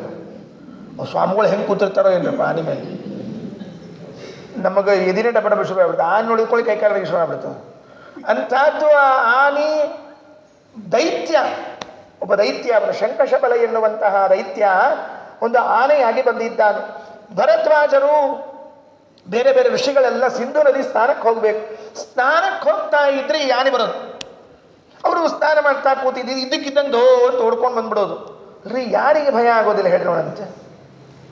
ಸಾಮಾನ್ಯ ಆನೆ ಇದ್ರೆ ನೋಡಿದ್ರೆ ಋಷಿಗಳು ಅದನ್ನು ಕಂಟ್ರೋಲ್ ಮಾಡ್ತಾರೆ, ಅಷ್ಟು ಸಾಮರ್ಥ್ಯ ಇದೆ. ದೈತ್ಯ ಇದು. ಹಾಗೆ ಹೇಗೆ ಕಂಟ್ರೋಲ್ ಮಾಡಬೇಕು? ಸರಿಯಾಗಿ ಒಂದು ದಿವಸ ಹೀಗಾಯ್ತಂತೆ. ಅವರು ಕೂತಿದ್ರು, ಕೇಸರಿ ಅಲ್ಲಿ ಬಂದಿದ್ದಂತೆ. ಹೇಗೆ ಯೋಗ ಇರ್ತದೆ ನೋಡ್ರಿ. ಹಂತುಂ ಭರದ್ವಾಜಮಭಿಪ್ರವಂತಂ ಸಿಂಧೋತ್ತಟೆ ಸಿಂಧೂರಮುನ್ಮದಾಂಧಂ ಅವೇಕ್ಷ ದೂರಾದಪಿ ತಸ್ಯ ಕುಂಭೆ ಸ ಕೇಸರಿವತ್ ಪಪಾತ. ಸಂಗ್ರಹ ರಾಮಾಯಣದಲ್ಲಿ ನಾರಾಯಣ ಪಂಡಿತಾಚಾರ್ಯ ಕೊಟ್ಟಿದ್ದಾರೆ ಈ ಮುಂದಿನ ಕಥೆಯನ್ನು. ನೋಡಿದ ಆನೆ ಬರೋದನ್ನು ನೋಡಿದ ಕೂಡಲೇ ಅರ್ಥ ಆಯ್ತು ಅವನಿಗೆ, ಕೇಸರಿಗೆ. ಓಹೋ ಬರ್ತಾ ಇದೆಯಾ ಬಾ. ಇಲ್ಲಿಂದ ಒಂದು ಜಿಗಿದಂತೆ. ಏನು ಕೆಪಾಸಿಟಿಯ ಒಂದು ಕೇಸರಿ ಕಪಿದು. ಹನುಮಂತನ ಅಪ್ಪ. ಸುಮ್ಮನೆ ಊಹೆ ಮಾಡಿಕೊಳ್ಳ್ರಿ, ಹನುಮಂತನ ಅಪ್ಪ ಅಂದರೆ ಹೇಗಿರ್ಬೋದು ಅಂತೇಳಿ. ಒಂದೇ ಜಿಗಿದ್ರೆ ನೇರವಾಗಿ ಆನೆ ಗಂಡಸ್ಥಳ ಇಲ್ಲಿ ಮೇಲೆ ಮುಷ್ಟಿ ಮಾಡಿ ಹೊಡೆದ್ಬಿಟ್ಟ. ಒಂದೇ ಹೊಡೆದ್ರೆ ಆನೆ ಹಿಂಗೆ ಎರಡೂ ಕಾಲು ಚಚ್ಚ ಹಾಕೊಂಡು ಸತ್ತೋಗ್ಬಿಡ್ತು. ಹೆಂಗೆ ಹೊಡೆದಿರ್ಬೇಡ್ರಿ, ಆನೆಯನ್ನು ಹೊಡೆದು ಸಾಯಿಸೋದನ್ನು ಸುಮ್ಮನೆ ಆಗುತ್ತಾ? ಹುಲಿ ಸಿಂಹಗಳು ಎಗಿರಿ ಬೀಳ್ತವಲ್ಲ ಆನೆಯ ಮೇಲೆ, ಹಾಗೆ ಬಿದ್ದಿದ್ದಂತೆ. ಅದನ್ನೇ ನಾರಾಯಣ ಪಂಡಿತಾಚಾರ್ಯ ಸಂಗ್ರಹ ಮಾಡ್ತಾರೆ ಭಾವಪ್ರಕಾಶಿಕದಲ್ಲಿ. ತೀರ್ಥ ವಿಘ್ನಕರಂ ದುಷ್ಟ ಗಜಂ ಹತ್ವಾ ತೀರ್ಥ ಸ್ನಾನಕ್ಕೆ ಹೋಗುವಾಗ ವಿಘ್ನ ಮಾಡಿರುವಂಥವನನ್ನು ಕೊಂದು ಏನು ಆನಂದ ಆಯಿತು ಭರದ್ವಾಜಾದಿಗಳಿಗೆ. ಆನೆ ಸತ್ತೋಯ್ತು. ಆನೆ ಅಲ್ಲ, ವಾಸ್ತವಿಕವಾಗಿ ಆನೆಯನ್ನು ಕೊಂದಿಲ್ಲ, ನೆನಪಿಟ್ಟುಕೊಳ್ರಿ. ಅಂದರೆ ಆನೆ ರೂಪದಲ್ಲಿದ್ದ ದೈತ್ಯನ ಹಿಂಗೆ ಹೇಳೋಣ. ಈ ಪ್ರಾಣಿದಯಾ ಸಂಘದವ್ರು ಬಂದ್ಬಿಡೋಣ. ಪ್ರಾಣಿದಯಾ ಸಂಘ ಅಂತಂದು ನೋಡ್ರಿ, ಬಂದ್ಬಿಡ್ತಾರವ್ರು. ಏನ್ರಿ ನಿಮ್ಮ ಪೈಕಿ ಯಾರು ಆನೆನ ಕೊಂದಿದ್ರಂತೆ? ಅಪ್ಪ ನಾವು ಆನೆನ ಕೊಂದಿಲ್ಲ. ಆಕಳ ಕೊಂದ್ರೆ ಏನಾಗಂಗಿಲ್ರಿ ಮತ್ತೆ. ಆಕಳ ಕೊಂದ್ರೆ ಪ್ರಾಣಿದಯಾ ಸಂಘದವ್ರಿಗೆ ಏನು ಸಮಸ್ಯೆ ಆಗಂಗಿಲ್ಲ. ಈ ಬೇರೆ ಏನಾರ ಕೊಂದ್ಕೊಳ್ಳಿ ಸಮಸ್ಯೆ ಆಗಲಿಕ್ಕೆ ಶುರುವಾಗ್ತದೆ ಪಾಪ. ಅದಕ್ಕೆ ಈ ಆನೆಯನ್ನು ಕೊಂದು ಬಿಟ್ಟರು. ಆ ದೈತ್ಯ ಆನೆಯ ರೂಪದಲ್ಲಿ ಇದ್ದ ಕೇಸರಿಯ ಸಾಮರ್ಥ್ಯ ಅವನು ಕೊಂದು ಹಾಕಿ ಬಿಟ್ರೆ ಎಲ್ಲರೂ ಭರದ್ವಾಜಾದಿಗಳು ಬಂದಂತೆ. ಅವನು ಕರೆದು ಹರಿಸಿ ಆಶೀರ್ವಾದ ಮಾಡಿ ತಲೆ ಮೇಲೆ ಕೈ ಇಟ್ಟು, ಏನೋ ಕೇಸರಿ ನಿಂಗೆ ಏನು ಬೇಕು ವರ ಕೊಡ್ತೀವಿ ಕೇಳು ಅಂದ್ಬಿಟ್ರು. ಏನು ಖುಷಿ ರೀ ಅಲ್ರಿ, ವರ ಕೊಡ್ತೀವಿ. ಯಾರು ನಮಗೆ ಯಾರ ವರ ಕೊಡ್ಲಿ ಅಂತ ಕಾಯ್ತಿರ್ತೀವಿ ನಾವು. ಕೊಡೋರು ಯಾರಿಲ್ಲ, ಯಾಕಂದ್ರೆ ಕೊಟ್ಟು ಸಾಕಾಗ್ಬಿಟ್ಟದ್ರಿ ಅವ್ರಿಗೂ. ನಮಗೆ ಕೊಟ್ಟು ಕೇಳಿ ಅವು ಕೇಳಿದ್ರೆ ಏನು ಬೇಕು ಹೇಳು ಅಂತ. ಏನು ಕೇಳಿದ ಗೊತ್ತಾ ಅವನು? ಅಲ್ಲಿ ಸಂಗ್ರಹ ರಾಮಾಯಣದಲ್ಲಿ ಹೇಳುವಾಗ, ಯದಿ ಪ್ರಸನ್ನ ಭಗವತ್ತಮಾಮಿ ಸುತಂ ವೃಣೆ ಸರ್ವಗುಣಾಭಿರಾಮಂ ತಸ್ಮಾನ್ನ ಮುಖ್ಯೋಸ್ತು ವಿನಾ ಮುಕುಂದಂ ಏವಂ ಸವವ್ರೇಥ ವರಂ ದ್ವಿಜೇಭ್ಯ. ನಂಗೆ ಎಂಥ ಮಗ ಬೇಕು ಗೊತ್ತಾ? ನನಗೆ ನೀವು ವರ ಕೊಡೋದಾದರೆ ಒಬ್ಬ ಮಗನ ಕೊಡಬೇಕು ಅಂತ. ಫಸ್ಟ್ ವರ ಕೊಡಬೇಕಾ? ನಂಗೆ ಒಬ್ಬ ಮಗ ಆಗಬೇಕು. ಹೌದಾ? ಎಂಥ ಮಗ ಆಗಬೇಕು ಅಂದರೆ ಅವನು ಬಿಟ್ಟರೆ, ಶ್ರೀಹರಿನ ಬಿಟ್ಟರೆ ಇನ್ನು ಮುಂದೆ ಅವ್ರ ಮೇಲೆ ಯಾರಿರಬಾರ್ದು. ಅವ್ನು ಕೇಳ್ಕೊಳ್ಳೋದು ಇಷ್ಟೇ ವರ. ನಂಗೆ ಹುಟ್ಟೋ ಮಗ ಎಂಥವನಿರಬೇಕು ಅಂದರೆ ಅವನ ಮೇಲೆ ಯಾರಾದರೂ ಒಬ್ಬರು ಅಂತ ಅನ್ನೋರಿದ್ರೆ ಶ್ರೀಹರಿ ಒಬ್ಬನೇ ಇರಬೇಕು. ಅಂದರೆ ಜೀವೋತ್ತಮರಾದ ವಾಯುದೇವರು ಬೇಕು. ಜೀವೋತ್ತಮರಾಗಿರುವಂಥ ವಾಯುದೇವರೇ ನನಗೆ ಮಗನಾಗಿ ಬರಬೇಕು ಅಂತ ಕೇಸರಿ ಕೇಳಿಕೊಂಡ. ಅವನ ಪ್ರಾರಬ್ಧ ಹೇಗಿತ್ತು ನೋಡ್ರಿ ಕೇಸರಿದು. ಇದರಿಂದ ನಾವೇನು ತಿಳಿಬೇಕು? ಸಜ್ಜನರ ಸೇವೆಯನ್ನು ಮಾಡಿದರೆ, ಅವರಿಗಾಗುವ ತೊಂದರೆಗಳನ್ನು ನಿವಾರಣೆ ಮಾಡಿದರೆ ಉತ್ತಮ ಸಂತಾನ ಆಗತ್ತೆ ಅನ್ನೋದಿದು ಫಲ. ಅದಕ್ಕೆ ಎಲ್ಲಾದರೂ ಸಜ್ಜನರು ಏನಾದರೂ ಸತ್ಕಾರ್ಯವನ್ನು ಮಾಡ್ತಾ ಇದ್ದರೆ ನಮ್ಮ ಕೈಲಾದಷ್ಟು ಸೇವೆ ಮಾಡಬೇಕಂತ. ಯಾರೋ ದೇವರ ಪೂಜೆ ಮಾಡ್ತಿರ್ತಾರೆ, ಹೋಗಿ ನಮ್ಮ ಸ್ವಲ್ಪ ಸಹಾಯ ಮಾಡ್ಲಿಕ್ಕೆ, ಸೇವೆ ಮಾಡ್ಲಿಕ್ಕೆ ಅವಕಾಶ ಕೊಡ್ರಿ ಅಂತ ಕೇಳಬೇಕಂತ. ಏನು? ಅವ್ರು ಪೂಜೆ ಮಾಡೋ ಜಾಗವನ್ನು ಕಸ ಬಳಿದು ಕೊಟ್ಟು, ರಂಗೋಲಿ ಹಾಕಿ, ದೀಪ ಹಚ್ಚಿಕೊಟ್ಟು, ಇವು ಮಾಡಿದ್ರೆ ಸಾಕು. ಇವೇ ಸಣ್ಣ ಸಣ್ಣ ಸೇವೆ, ಬೇರೆ ಏನಿಲ್ಲ. ಕಲಿಯುಗದಲ್ಲಿ ಇದಕ್ಕಿಂತ ದೊಡ್ಡ ಸೇವೆ ಹೇಳೇ ಇಲ್ಲರಿ. ಯಾಕೆ ಇದಕ್ಕಿಂತ ದೊಡ್ಡ ಸೇವೆ ಮಾಡ್ಲಿಕ್ಕೆ ನಾವು ಇರಂಗೇ ಇಲ್ಲ ಮೊದಲೇದು. ಇಷ್ಟೇ ಸಾಕು. ಅವ್ರಿಗೇನಾದರೂ ತೊಂದರೆ ಆಗ್ತಿತ್ತು ಅಂದರೆ ಅದನ್ನು ಪರಿಹಾರ ಮಾಡೋ ಕೆಲಸ ಮಾಡಬೇಕಂತ. ಎರಡು ಕೆಲಸ ನೀವು ಮಾಡಿಕೊಂಡಿದ್ರಿ ಅಂದರೆ ಉತ್ತಮ ಸಂತಾನ ಆಗತ್ತೆ. ಅಲ್ಲ ಆಚಾರ, ಭಾಳ ಲೇಟಾಗಿ ಹೇಳಿದ್ರೆ ಏನು ಮಾಡ್ಬೇಕು ಅಂತ ಕೇಳಬೇಡ್ರಿ. ಕೆಲವು ಹಾಗೆ ಆಗ್ತಿರ್ತದೆ. ಏನು ಆಚಾರ ಎಲ್ಲ ಮುಗಿದ ಮೇಲೆ ಹೇಳಿ ಏನು ಮಾಡ್ಬೇಕು ನಾವರ? ಅಲ್ಲಪ್ಪ, ಇದು ಒಂದೇ ಜನ್ಮ ಅಂತ ಯಾಕೆ ತಿಳ್ಕೊಂಡಿದ್ದೀಯ ನೀನು? ನೆಕ್ಸ್ಟ್ ಪೀರಿಯಡ್ ಇಲ್ವಾ ನಿಂದಿನ್ನು? ಬೇಕಾದಷ್ಟು ಪೀರಿಯಡ್ಗಳಿವೆ. ಮುಂದಿನ ಪೀರಿಯಡ್ನಲ್ಲಿ ನಿನಗೆ ಒಳ್ಳೆಯ ಮಕ್ಕಳಲ್ಲ, ನೀನು ಒಳ್ಳೆಯ ತಂದೆ ತಾಯಿ ಮಕ್ಕಳಾಗಬೇಕಾಗಿದ್ರೆ ಈ ಕೆಲಸ ಮಾಡಿ. ಮೊದಲನೇ ನಾವೇನು ಅನ್ಕೊಂಡ್ಬಿಟ್ಟೀವಿ, ಇವತ್ತೊಂದು ದಿವಸ ಆಯ್ತು 70-80 ಆದ್ಮೇಲೆ ಹರಿವಂಶ ಕೇಳಿ ಏನು ಮಾಡ್ಬೇಕು ಆಚಾರ? ಕೆಲವು ಕೇಳ್ತಿರ್ತಾರೆ, ಆಚಾರ ನಮ್ಮದು ಸಹಸ್ರ ಚಂದ್ರ ದರ್ಶನ ಆಗ್ಯದ ಶಾಂತಿ 80ರದ ತಕ್ಕ, ಇನ್ನು ಹರಿವಂಶ ಕೇಳಿ ಏನು ಮಾಡ್ಬೇಕು? ಅಪ್ಪ, ನೀ ಮುಂದಿನ ಜನ್ಮದಲ್ಲಿ ಒಳ್ಳೆಯ ತಂದೆ ತಾಯಿ ಹೊಟ್ಟೆಯಲ್ಲಿ ಹುಟ್ಟೋ, ನೀ ಮಕ್ಕಳು ಹುಟ್ಟೋದು ಒಳ್ಳೇದಲ್ಲ, ಅದಂತೂ ಸರಿಯೇ ಸರಿ. ನೀನೊಬ್ಬ ಯೋಗ್ಯ ತಂದೆ ತಾಯಿಗಳ ಹೊಟ್ಟೆಯಲ್ಲಿ ಹುಟ್ಟೋದು ಬೇಡವಾ? ಆಚಾರ್ಯ ಶಾಸ್ತ್ರವನ್ನು ಅಧ್ಯಯನ ಮಾಡಿದವರು ತಂದೆ ತಾಯಿಗಳ ಹೊಟ್ಟೆಯಲ್ಲಿ ಹುಟ್ಟಬೇಕು ಬೇಡ? ಧರ್ಮ ಕಾರ್ಯ ಮಾಡಿಕೊಂಡಿರುವಂಥವರು ಶುದ್ಧ ವೈಷ್ಣವ ಜನ್ಮ ಬರಬೇಕೋ ಬೇಡವೋ? ನಿನಗೆ ವಿಷ್ಣು ಭಕ್ತಿ ಬೇಕೋ ಬೇಡವೋ? ಹಾಗಾದರೆ ಇವತ್ತೂ ಕೂಡ ಸೇವೆ ಮಾಡಲಿಕ್ಕೆ ಅವಕಾಶ ಉಂಟು, ಮಾಡಬೇಕು. ಮಾಡಿದ್ರು ಭರದ್ವಾಜಾದಿಗಳ ಸೇವೆ ಅಂತ ಅನ್ನೋದಕ್ಕಾಗಿ ಹುಟ್ಟಿದ. ಇದು ತಂದೆ ಮಾಡಿದ ಸೇವೆ. ತಾಯಿ ಅಂಜನಾದೇವಿ ತಿರುಪತಿಗೆ ಹೋಗಿದ್ರಿ, ಹೆಣ್ಮಗಳು. ಮತಂಗ ಋಷಿಗಳ ಸೇವಾ ಮಾಡಿದ್ಲು. ಮತಂಗರಂದ್ರು, ಅವ್ವ ಇಷ್ಟು ಸೇವಾ ಮಾಡ್ಲಿಕ್ಕೆ ನಿಂಗೆ ಏನು ಬೇಕು ಅಂತ ಕೇಳಿದ್ರು. ನಂಗೆ ಚಲೋ ಗಂಡು ಮಗ ಹುಟ್ಟಬೇಕ್ರಿ ಆಚಾರ. ಹೌದಾ? ಆಯ್ತು, ಒಂದು ಕೆಲಸ ಮಾಡಿ, ಇಷ್ಟೇ ಸಾಲಂಗಿಲ್ಲ, ನಿಂಗೆ ಭಾಳ ಚಲೋ ಗಂಡು ಮಗ ಬೇಕು ಅಂತಿದ್ರೆ ತಿರುಪತಿ ಬೆಟ್ಟಕ್ಕೆ ಹೋಗು, ಸ್ವಾಮಿ ಪುಷ್ಕರಣಿಯಲ್ಲಿ ಸ್ನಾನ ಮಾಡಿ, ಒಂದು 12 ವರ್ಷ ಸೇವಾ ಮಾಡಿ, ಮಗ ಹುಡ್ತಾನೆ. ಹಿಂಗೆ ಹೇಳ್ತಾರೆ ಅಂದ್ರೆ ಯಾರು ಸೇವಾ? ಹಿಂಗೆ ಸೇವಾ ಹೇಳೋದ? ಅಂಜನಾ ವ್ರತ ಮಾಸ್ಥಾಯ, ವೆಂಕಟೇಶ್ ಮಹಾತ್ಮ ಕೇಳ್ತೀರಲ್ಲ, ಪುತ್ರಂ ಪ್ರಾಪ್ಯ ಗಿರೀಶ್ವರೇ ತಸ್ಮಾದಂಜನ ಶೈಲೋ ಯಂ ಲೋಕೇ ವಿಖ್ಯಾತಿ ಆಗಮತ್. 12 ವರ್ಷ ಅಂಜನಾದೇವಿ ತಪಸ್ಸು ಮಾಡಿದ್ರೆ ಏನು ತಪಸ್ಸಿನಲ್ಲಿ ನಿಯಮಗಳೇನು? ನಿತ್ಯ ಒಂದು ಹಣ್ಣು ತಿನ್ಬೇಕು, ತಪಸ್ಸು ಮಾಡ್ಬೇಕಂತೆ. ಒಂದೇ ಹಣ್ಣ್ರಿ, ಮತ್ತೆ ಊಟ ಆದ್ಮೇಲೆ ಹಣ್ಣಲ್ಲ. ಮತ್ತೆ ಕೆಲವು ಭಾಳ ದಪ್ಪ ಆಗಿದ್ದಂತ, ದಪ್ಪ ಆದ್ರೆ ಡಾಕ್ಟರ್ ಕಡೆ ಹೋದಂತೆ. ಡಾಕ್ಟ್ರ ದಪ್ಪಾಗಿನಿ ಭಾಳ ಏನು ಮಾಡಬೇಕು? ಡಯಟ್ ಮಾಡೋ ಆರಾಮ. ಡಯಟ್ ಏನು ಮಾಡ್ಬೇಕು? 2 ಚಪಾತಿ ತಿನ್ನು ಅಂದ್ರೆ ಅವಾಗ ಕೇಳಿದಂತ ಊಟಕ್ಕಿಂತ ಮೊದಲು ಊಟ ಆದ್ರಂತ ಹೇಳಿದಂತ. ಹೌದು, 2 ಚಪಾತಿ ಎಂದಿರಿ, ನಾವು ಊಟದಾಗ ತೊಗೊಂಡು ಮುಂದೆ ತೊಗೋಬೇಕು, ಮೊದಲೇ ತೊಗೊಂಡು ಆಮೇಲೆ ಊಟ ಮಾಡಬೇಕು. ಅಣ್ಣ ಇವೆಲ್ಲ ಅಣ್ಣ ವೃತ ಅಂದರೆ ಏನು ಗೊತ್ತಾ? ಅದೊಂದೇ ಇರಬೇಕು. ಒಂದು ಹಣ್ಣು ತಿಂತಿದ್ಲಂತ ಇಡೀ ದಿವಸದಲ್ಲಿ. ಹಿಂಗೆ 12 ವರ್ಷ ತಪಸ್ ಮಾಡಿದ್ದಾಳೆ. ಸ್ವಾರಸ್ಯ ಏನು ಗೊತ್ತಾ? ಆ ಹಣ್ಣು ಕೊಡ್ಲಿಕ್ಕೆ ಬರ್ತಿದ್ದವ್ರು ನಿತ್ಯವಾಯುದೇವರು, ಬೇರೆ ಯಾರು ಬರ್ತಿದ್ದಿಲ್ಲ. ಅಂಜನಾದೇವಿಗೆ ಹಣ್ಣು ಕೊಡ್ಲಿಕ್ಕೆ ತಾಯಿಯನ್ನು ನೋಡಿಕೊಳ್ಳಲಿಕ್ಕೆ ಮೊದಲೇ ತಯಾರಾಗಿ ನಿಂತ್ಕೊಂಡಿದ್ರಂತೆ ಅವರು. ಏನು ಪುಣ್ಯ ರೀ, ಏನು ಜನ್ಮ ಜನ್ಮಾಂತರದ ಪುಣ್ಯ ಮಾಡಿರ್ತಿದ್ರು ಇವರೆಲ್ಲ. ಕೇಳಿದಾಗೆಲ್ಲ ನಂಗೆ ಸಿಟ್ಟು ಬರ್ತದೆ. ಯಾಕ್ರಿ ಆಚಾರ ಸಿಗಲಿಲ್ಲಲ್ಲ ನಮಗಂಥ ಭಾಗ್ಯಗಳು ಅಂತೇಳಿ ದುಃಖ ಆಗತ್ತೆ. ನಿತ್ಯ ವಾಯುದೇವರು ಬಂದು ಒಂದು ಹಣ್ಣು ಕೈಯಲ್ಲಿ ಹಾಕಿ ಹೋಗ್ಬಿಡ್ಬೇಕು. ಹೋದರೆ ಕೊನೆ ದಿವಸ ನೋಡಿದರು, ಮುಗೀತು, ಸೇವೆ ಮುಗೀತು. 12 ವರ್ಷ ದೇಹ ಶುದ್ಧಿ ಆಯಿತಲ್ಲ. ಆ ಕಡೆಗೆ ಭರದ್ವಾಜಾದಿಗಳ ವರ, ಈ ಕಡೆಗೆ ಅಮ್ಮನ ವ್ರತ. ಕೊನೆ ದಿವಸ ಹಣ್ಣು ಕೊಡುವಾಗ ತಮ್ಮ ಅಂಶವನ್ನು ಒಳಗಿಟ್ಟು ಕೊಟ್ಬಿಟ್ರು, ಹಣ್ಣಿನೊಳಗೆ ಇಟ್ಟು ಕೊಟ್ಬಿಟ್ರು. ಆ ಹಣ್ಣು ತಾಯಿ ತಿಂದು ಕೆಲವೇ ದಿನಗಳಲ್ಲಿ ಗರ್ಭ ಧರಿಸಿದ್ದಾಳೆ. ಅಂಜನಾ ದಶಮಾಸಾಂತೆ ಸುಷವೇ ಪುತ್ರಮುತ್ತಮಂ ಹಡದ್ಲಂತೆ. ಅದಕ್ಕೆ ಅಂಜನಾಚಲ ಅಂತ ಹೆಸರು ಬಂತು ಅಂತ ಭವಿಷ್ಯೋತ್ತರ ಪುರಾಣ ಹೇಳ್ತಾ ಇದೆ. ಇಷ್ಟು ಪುಣ್ಯದ ಪ್ರಭಾವದಿಂದಾಗಿ ವಾಯುದೇವರ ಅವತಾರ ಆಗಿದೆ. ಸುಮ್ಮನೆ ಹನುಮಂತ ಬಂದಿದ್ದಲ್ಲ, ತಿಳ್ಕೊಳ್ಳಿ. ಶ್ರೀವಲ್ಲಭಾಜ್ಞಾಂ ಸುರೇಂದ್ರ ಯಾಂಚಾಂ ಸಂಭಾವ್ಯ ತಮಾಂ ತ್ರಿಲೋಕ್ಯಾಂ ಪ್ರಾಣೇಶ್ವರ ಪ್ರಾಣಿಗಣ ಪ್ರಣೇತ ಗುರು ಸತಾಂ ಕೇಸರಿಣೋ ಗೃಹೇ ಭೂತ್. ಮುಂದೆ ಏನು ನಾಮಕರಣ ಮಾಡಿದ್ರು? ಹೆಸರಿಡಬೇಕಲ್ಲ, ಮಗುವಿಗೆ ಹೆಸರಿಡಬೇಕ್ರಿ. ಹೆಸರಿಡೋದೊಂದು ದೊಡ್ಡ ಕಾರ್ಯಕ್ರಮ ಇರ್ತದೆ ರೀ. ನಾಮಕರಣ ಕಾರ್ಯಕ್ರಮ ಅಂತ ಇರ್ತದೆ. ಯಾವಾಗ ಇಡಬೇಕು ಅಂತ ಪ್ರಶ್ನೆ ನಂದು. ಹೆಸರು ಯಾವಾಗ ಇಡೋದು? 3 ತಿಂಗಳಿಗೆ? ಇನ್ನೂ ಎದ್ರಂಗಿಲ್ರಿ ಮಂಚ ಬಿಟ್ಟು. 6 ತಿಂಗಳಿಗೆ ಇಡ್ಬಹುದೇನೋ. 9ಕ್ಕೆ ಇಡ್ಲಿಲ್ಲ ಅಂದ್ರೆ ತ್ರಾಸ ಆಗ್ತದೆ. ಯಾಕಂದ್ರೆ ಮುಂದೆ LKG ಹಚ್ಚಬೇಕಾಗ್ತದೆ. ಅಲ್ಲಿ ಶಾಲೆಯಾಗ ಒಂದು ಹೆಸರು ಕೇಳ್ತಿರ್ತಾರೆ, ಅದಕ್ಕೆ ಇಡಬೇಕಾಗ್ತದೆ. LKG UKG ಒಂದು ಹೆಸರು ಬೇಕಲ್ಲ, ಅದಕ್ಕೋರಿಗೆ 9 ತಿಂಗಳಿಗೆ ಇಟ್ಬಿಡ್ಬೇಕು. ಅಲ್ಲ, ಏಕಾದಶೇ ಅಹನಿ ಪಿತಾ ನಾಮ ಕೊರಿಯಾತ್. 10ನೇ ದಿವಸ ವೃದ್ಧಿ ಮುಗೀತು, 11ನೇ ದಿವಸ ಒಳಗೆ ಬಂದ್ರಿ, ಅವತ್ತೇ ನಾಮಕರಣ ಮಾಡ್ಬೇಕು ಶಿಶುವಿಗೆ. ಅವತ್ತು ಹೆಸರು ಇಡ್ಲಿಲ್ಲ ಅಂತ ಇಟ್ಕೊಳ್ರಿ, ಮುಂದೆ ಆ ಕೂಸಿ ಏನು ಕರಿಬೇಕು? ಗಂಡು ಹುಟ್ಟಿದ್ರೆ ಗುಂಡ್ಯ, ಮುಗಿದೊಂದು ಕೆಲಸ. ಯಾಕಂದ್ರೆ ಏನು ಹೆಸರಿಲ್ಲ, ಕೂಸಿ ಕರಿಬೇಕು ನೋಡ್ರಿ. ಆ ಕೂಸದ ಗುಂಡ್ಯ, ಬಂಡ್ಯ, ಲೊಟ್ಯ, ಪುಟ್ಯ ಇವು ಯಾಕೆ ಬಂದು ಅಡ್ಡ ಹೆಸರು ಇಟ್ಟಿಲ್ಲ, ಏನು ಕರಿಬೇಕಲ್ಲ. ನಮ್ಮ ಪುಟ್ಟು ಎಷ್ಟು ಚಂದ ನಗತದ ನೋಡ್ರಿ. ಪುಟ್ಟು ಆಗಿಬಿಟ್ಟವ. ಎಲ್ಲಿ ತನಕ? ಸಾಯೋ ತನಕ ಪುಟ್ಟುನೇ ಅವ್ನು ಖರೆ ಹೆಸರು ಹೋಗೇ ಬಿಟ್ಟ. ಅದಕ್ಕೆ ದಯಮಾಡಿ ಲೇಟ್ ಮಾಡಬೇಡ್ರಿ ನಾಮಕರಣ. ಆಮೇಲೆ ಹೆಸರಿಡೋದು ಯಾವುದೋ ಒಂದು ಹೊಳಸಿತ್ತಂದು ಹೆಸರಿಡ್ಲಿಕ್ಕೆ ಹೋಗಬೇಡ. ಇವತ್ತಂತರೂ ಇಂಟರ್ನೆಟ್ನಾಗ ಹುಡುಕಿ ಕೆಟ್ಟ ತಲೆಮಾಸಿದ ಒಂದು ಹೆಸರು ತಂದು ಇಟ್ಟಿರ್ತಾರೆ. ಏನೋ ಎಂತ ಹೆಸರುಗಳಿಗೆ ಅರ್ಥ ಇರಂಗಿಲ್ಲ, ಏನಿರಂಗಿಲ್ಲ. ವಿಷ್ಣು ಸಹಸ್ರನಾಮ 1000 ನಾಮವರಿ ಎಟ್ಟರ ಇಡ್ತೀರಿ ಇಡ್ರಿ ನೋಡಂತ. ವಸುಪ್ರದೋ ವಾಸುದೇವೋ, ಎಷ್ಟು ಚಂದ ಹೆಸರು. ವಸುಪ್ರದ, ಪುಷ್ಪಹಾಸಃ, ಏನು ಅದ್ಭುತ ಹೆಸರುಗಳ ದೇವರದ್ದೆಲ್ಲ.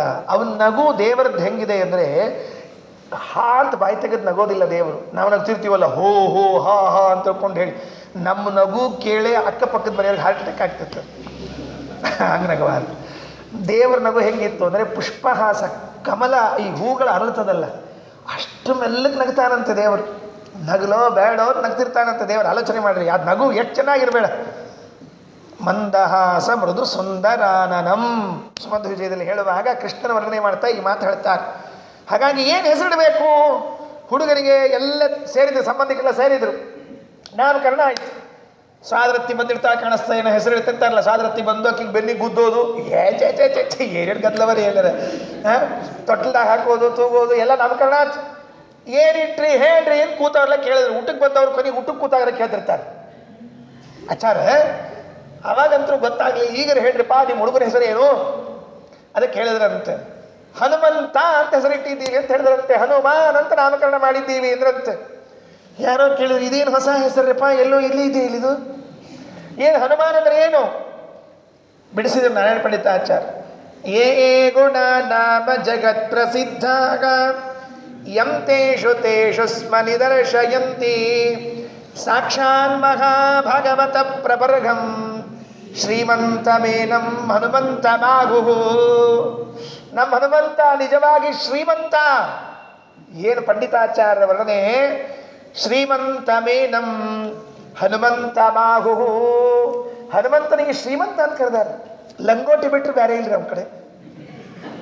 ಧೋತ್ರ ಉಟ್ಕೊಂಡು ನೋಡ್ರಿ ಹನುಮಂತನ ಇಲ್ಲ. ತಪ್ಪಬೇಡ್ರಿ, ನಮಗೇನು ಹನುಮಂತನ ಬಗ್ಗೆ ವೈಯಕ್ತಿಕವಾಗಿ ಏನು ಇದು ಇಲ್ಲ. ನೋಡಿದ ಎಲ್ಲರ ಫೋಟೋ, ಸಿನಿಮಾ, ಸೀರಿಯಲ್ಲು, ಪ್ರತಿಮಾ ಎಲ್ಲರೂ ಹನುಮಂತಗೆ ಧೋತ್ರ ಉಡ್ಸ್ಯಾರ. ಲಂಗೋಟಿ ಬಿಟ್ಟರೆ ಹನುಮಾನ್ ಕಾಚಾರ ಪ್ರಸಿದ್ಧದ ಗೊತ್ತಾ ಇಲ್ಲ. ಈ ವ್ಯಾಯಾಮ ಮಾಡ್ಲಿಕ್ಕೆ ಹೋಗ್ಬೇಕಾದ್ರೆ ಹನುಮಾನ್ ಚಡ್ಡಿ ಇರ್ತಿರ್ತಿದ್ದೆ. ಭಾಳ ವಿಚಿತ್ರ ರೀ ನಮ್ಮಲ್ಲೆಲ್ಲ. ಯಾವತ್ತು ಹನುಮಂತ ತಕ್ಕೊಂಡಿದ್ದೋ ಗೊತ್ತಿಲ್ಲ ಅದು. ಹನುಮಂತ ಎಂತ ಹಾಕೊಂಡಿದ್ದ ಗೊತ್ತಿಲ್ಲ ನನಗೆ. ಆದರೆ ಇವತ್ತು ಪ್ರಸಿದ್ಧಿ ಹನುಮಾನ್ ಕಾಚಾನ್ ಪ್ರಸಿದ್ಧಿ ಅದು. ಯಾರ ಹಿಂದಕ್ಕೆ ನಮ್ಮ ಗುರುಗಳು ಹೇಳ್ತಿರ್ಬೇಕು. ನಾನು ನಮ್ಮ ಗುರುಗಳ ಅವರು, ಯಾಕಂದ್ರೆ ನಮ್ಮ ಗುರುಗಳು ಅದ್ಭುತವಾದ ಯೋಗಾಸನ ಮಾಡ್ತಿದ್ರು. ಅವರು ನಮ್ಮ ಗುರುಗಳದ್ದು ಯೋಗಾಸನದ ಬಗ್ಗೆ ಹೇಳಿದ್ರೆ ಒಂದು ಆಶ್ಚರ್ಯ ಆಗತ್ತೆ. ಅದ್ಭುತ ಯೋಗಾಸನ ನಮ್ಮ ಗುರುಗಳು ಮುಂಡ್ರಿಗೆ ರಂಗನಾಥಾಚಾರ್ಯ. ಅವ್ರು ಹೇಳ್ತಿರ್ಬೇಕು, ನಾವೆಲ್ಲ ಸಣ್ಣವರಿದ್ದಾಗ ಹನುಮಾನ್ ಕಾಚಾ ಹಾಕ್ಕೊಂಡು ಹೋಗ್ತಿದ್ವಿ ಅಂತ ಹೇಳ್ತಿರ್ಬೇಕು. ಈ ಹನುಮಂತನಿಗೆ ಇರೋದೊಂದು ಇಷ್ಟು ಬಟ್ಟಿ ಶ್ರೀಮಂತ ಅಂತ ಕರೆದಿದ್ದಾರೆ ನಮ್ಗೆ. ಇವು ಶ್ರೀಮಂತಂತಿ. ಶ್ರೀಮಂತ ಅಂದ್ರೆ ಹಿಂಗೆ ಶ್ರೀಮಂತ ಅಂತ ಕರೀತಾರೆ ಯಾರಾದರೂ? ಯಾಕೆ ಶ್ರೀಮಂತ? ಯಾವ ಅರ್ಥದಲ್ಲಿ ಶ್ರೀಮಂತ ಅಂತ ಕರೆದಿದ್ದಾರೆ ನಾರಾಯಣ ಪಂಡಿತಾಚಾರ್ಯರು? ಗುಣವಂತ, ಅದಕ್ಕಾಗಿ ಶ್ರೀಮಂತ. ಗುಣವಂತನಾದದ್ದಕ್ಕಾಗಿ ಶ್ರೀಮಂತ ಅನ್ನಬೇಕೇ ವಿನಃ ಬ್ಯಾಂಕ್ ಬ್ಯಾಲೆನ್ಸ್ ಎಷ್ಟವ, ಮನಿ ಮುಂದೆ ಕಾರ್ ಗಾಡಿ ಎಷ್ಟು ನಿಂತಾವ, ಮೋಟರ್ ಸೈಕಲ್ ಎಷ್ಟು ನಿಂತಾವ ಅಲ್ಲ, ಅದಕ್ಕೆ ಶ್ರೀಮಂತ ಅಲ್ವೇ ಅಲ್ಲವ. ಎಷ್ಟು ತಲೆ ಹೊಡ್ಕೊಂಡ್ರು ಮತ್ತೆ ಮಲಗೋದು ಅದ ಮಂಚದ ಮೇಲೆ, ಅದ ಒಂದು ಮಗ್ಲಾಗಿರಿ. ಯಾಕಂದ್ರೆ ಇನ್ನೊಂದು ಮಗ್ಲಾಗ್ಲಿಕ್ಕೆ ಬರಂಗೇ ಇಲ್ಲ, ಅಂಥ ಮಂಚ ಕೊಟ್ಟಿರ್ತಾರೆ ನಮ್ಮ ಮಲ್ಕೊಳ್ಳಿಕ್ಕೆ. ಮುಗಿದೋತು. ಎಷ್ಟದ್ರ ನಮ್ದು ಎಷ್ಟು ಹೋರಾಟ ಎಲ್ಲ ಬಿಟ್ಟು ಇಲ್ಲೇ ಕೊನೆ ಕೃಷ್ಣಾರ್ಪಣ ಅಂದು ಹೋಗೋದೆ. ಶ್ರೀಮಂತ ಗುಣವಂತ ನೆನ್ಪಿಟ್ಕೊಳ್ರಿ. ಯಾವ ಗುಣಗಳು? ಯೇ ಗುಣ ನಾಮ ಜಗತ್ ಪ್ರಸಿದ್ಧಾಗ ಯಂ ತೇಷು ತೇಷು ಸ್ಮ ನಿದರ್ಶಯಂತಿ ಸಾಕ್ಷಾನ್ ಮಹಾಭಗವತ ಪ್ರಬರ್ಹಂ ಶ್ರೀಮಂತಮೇನಂ ಹನುಮಂತ ಮಾಗುಹು. ಪಂಡಿತಾಚಾರ್ಯರು ಭಾವಪ್ರಕಾಶಿಕಾದಲ್ಲಿ ವ್ಯಾಖ್ಯಾನ ಮಾಡ್ತಾರೆ. ಯಾವ ಗುಣಗಳು ಅವರು ಹೇಳ್ಬಿಟ್ಟಾರೆ, ನೀವು ಭಾಳ ಶ್ರಮ ತಗೊಳ್ಳಿಕ್ಕೆ ಹೋಗ್ಬೇಡ್ರಿ ಅಂತ ಹೇಳಿ. ಆ ಗುಣಗಳ ವಿಚಾರವನ್ನು ನೋಡ್ರಿ. ಪರಾಕ್ರಮೋತ್ಸಾಹಮತಿ ಪ್ರತಾಪೈ ಸೌಂದರ್ಯ ಮಾಧುರ್ಯ ದಯಾನಯೈಶ್ಚ ಗಾಂಭೀರ್ಯ ಚಾತುರ್ಯ ಸುವೀರ್ಯ ಧೈರ್ಯೈ ಹನುಮತಃ ಕೋಕ್ಯಧಿಕ ಸ್ತ್ರೀಲೋಕ್ಯಾಂ. ರಾಮಾಯಣದಲ್ಲಿ ಉತ್ತರಕಾಂಡ ಅಂತ ಒಂದು ಬರ್ತದೆ. ಆ ಯುದ್ಧಕಾಂಡ ತನಕ ಮುಗಿದು ಬಿಡ್ತ ಮೇಲೆ ಮುಂದೆ ಉತ್ತರಕಾಂಡ ಅಂತ ಒಂದದರಿ. ಆ ಉತ್ತರಕಾಂಡದಲ್ಲಿ ರಾಮದೇವರು ಹನುಮಂತನ ಬಗ್ಗೆ ಅಗಸ್ತ್ಯರ ಬಾಯಿಂದ ಕೇಳ್ತಾರೆ. ಅಗಸ್ತ್ಯರೇ, ಹನುಮಂತ ಇಷ್ಟು ಸೇವಾ ಮಾಡಿಬಿಟ್ಟ, ಹನುಮಂತನ ಬಗ್ಗೆ ಕೇಳಲಿಕ್ಕೆ ಆಗಲಿಲ್ಲ ನನಗೆ, ಹನುಮಂತನ ಮಹಿಮೆಯನ್ನು ಹೇಳ್ರಿ ಅಂತ ಹನುಮಂತನ ಚರಿತ್ರೆಯನ್ನು ರಾಮದೇವರ ಅಗಸ್ತ್ಯರ ಬಾಯಿಂದ ಹೇಳಿಸ್ತಾರೆ. ಆಗ ಅಗಸ್ತ್ಯರು ಹನುಮಂತನ ಗುಣಗಳನ್ನು ವರ್ಣನೆ ಮಾಡಿದ್ದಾರೆ. ಹನುಮಂತ ಅಂದ್ರೆ ಏನು? ಗುಣವಂತ. ಏನು ಗುಣಗಳಿವೆ ಹನುಮಂತನಲ್ಲಿ ಅಂತ ಕೇಳಿದ್ರೆ, ಪರಾಕ್ರಮೋತ್ಸಾಹಮತಿ ಪ್ರತಾಪೈಹಿ. ಪರಾಕ್ರಮ ಮೊದಲನೇ ಗುಣ. ಏನು ಪರಾಕ್ರಮ ಅಂದ್ರೆ ಏನು? ಪರರನ್ನ ಆಕ್ರಮಿಸುವಂತಹ ಗುಣ ಇದೆಯಲ್ಲ, ಅದು ಪರಾಕ್ರಮ. ನೆನಪಿಟ್ಟುಕೊಳ್ರಿ. ಪರರನ್ನ ಆಕ್ರಮಿಸಬೇಕು, ಇನ್ನೊಬ್ಬರ ಮೇಲೆ ಬಿದ್ದು ಅವ್ರ ನೆಲ ಕಚ್ಚಿಸಿ ಬರೋದಿದೆಯಲ್ಲ, ಅದು ಪರಾಕ್ರಮ. ಶಕ್ತಿ, ಬಲ, ವೀರ್ಯ ಅಂದ್ರೆ ಇನ್ನೊಬ್ಬರು ನಮ್ಮ ಮೇಲೆ ಬಿದ್ದರೆ ತಡ್ಕೋಬೇಕು. ಎರಡೂ ಅದರ ಇದ್ರೊಳಗೆ. ಬರೇ ಇನ್ನೊಬ್ಬರು ಹೊಡೆಸ್ಕೊಂಡು ಬರೋದಲ್ಲ, ತಿರುಗಿ ಹೊಡೆದು ಬರ್ಬೇಕಾಗ್ತದೆ. ಬರೇ ಹೊಡೆದು ಬರೋದಲ್ಲ, ಹೊಡೆಸ್ಕೊಂಡು ಬರ್ಬೇಕಾಗ್ತದೆ. ಕೆಲವೊಮ್ಮೆ ಯುದ್ಧ ಅಂದ್ರೆ ಹಂಗೆ ಇರ್ತದೆ. ಪರಾಕ್ರಮ. ಉತ್ಸಾಹ. ಏನು ಉತ್ಸಾಹ ಹನುಮಂತನಿಗೆ ಅಂದ್ರೆ ಭಾರಿ ಉತ್ಸಾಹ ಅಂತ. ಲಂಕಾಕ್ಕೆ ಹಾರಿ ಬರೋಷ್ಟು ಉತ್ಸಾಹ ನೋಡ್ರಿ. ಅದು 100 ಯೋಜನ ಸಮುದ್ರ. ಉತ್ಸಾಹ ಮಾಡಬೇಕಾಗ್ತದೆ ರೀ. ಹಾರ್ಕೋತ್ ಹೋದ್ರೆ ಎಷ್ಟೊತ್ತು ರೀ? ಕಾರು ಎಷ್ಟೊತ್ತು ಹೊಡಿತೀರಿ? ಒಂದು ಅರ್ಧ ತಾಸು, ಮುಕ್ಕಾಲು ತಾಸು, ಒಂದು ತಾಸಿನ ಮೇಲೆ ಕಾರು ಹೊಡಿಲಿಕ್ಕೆ ಶುರು ಮಾಡಿದ್ರೆ ಸುಸ್ತಾಗಿ ಬಿಡ್ತದೆ.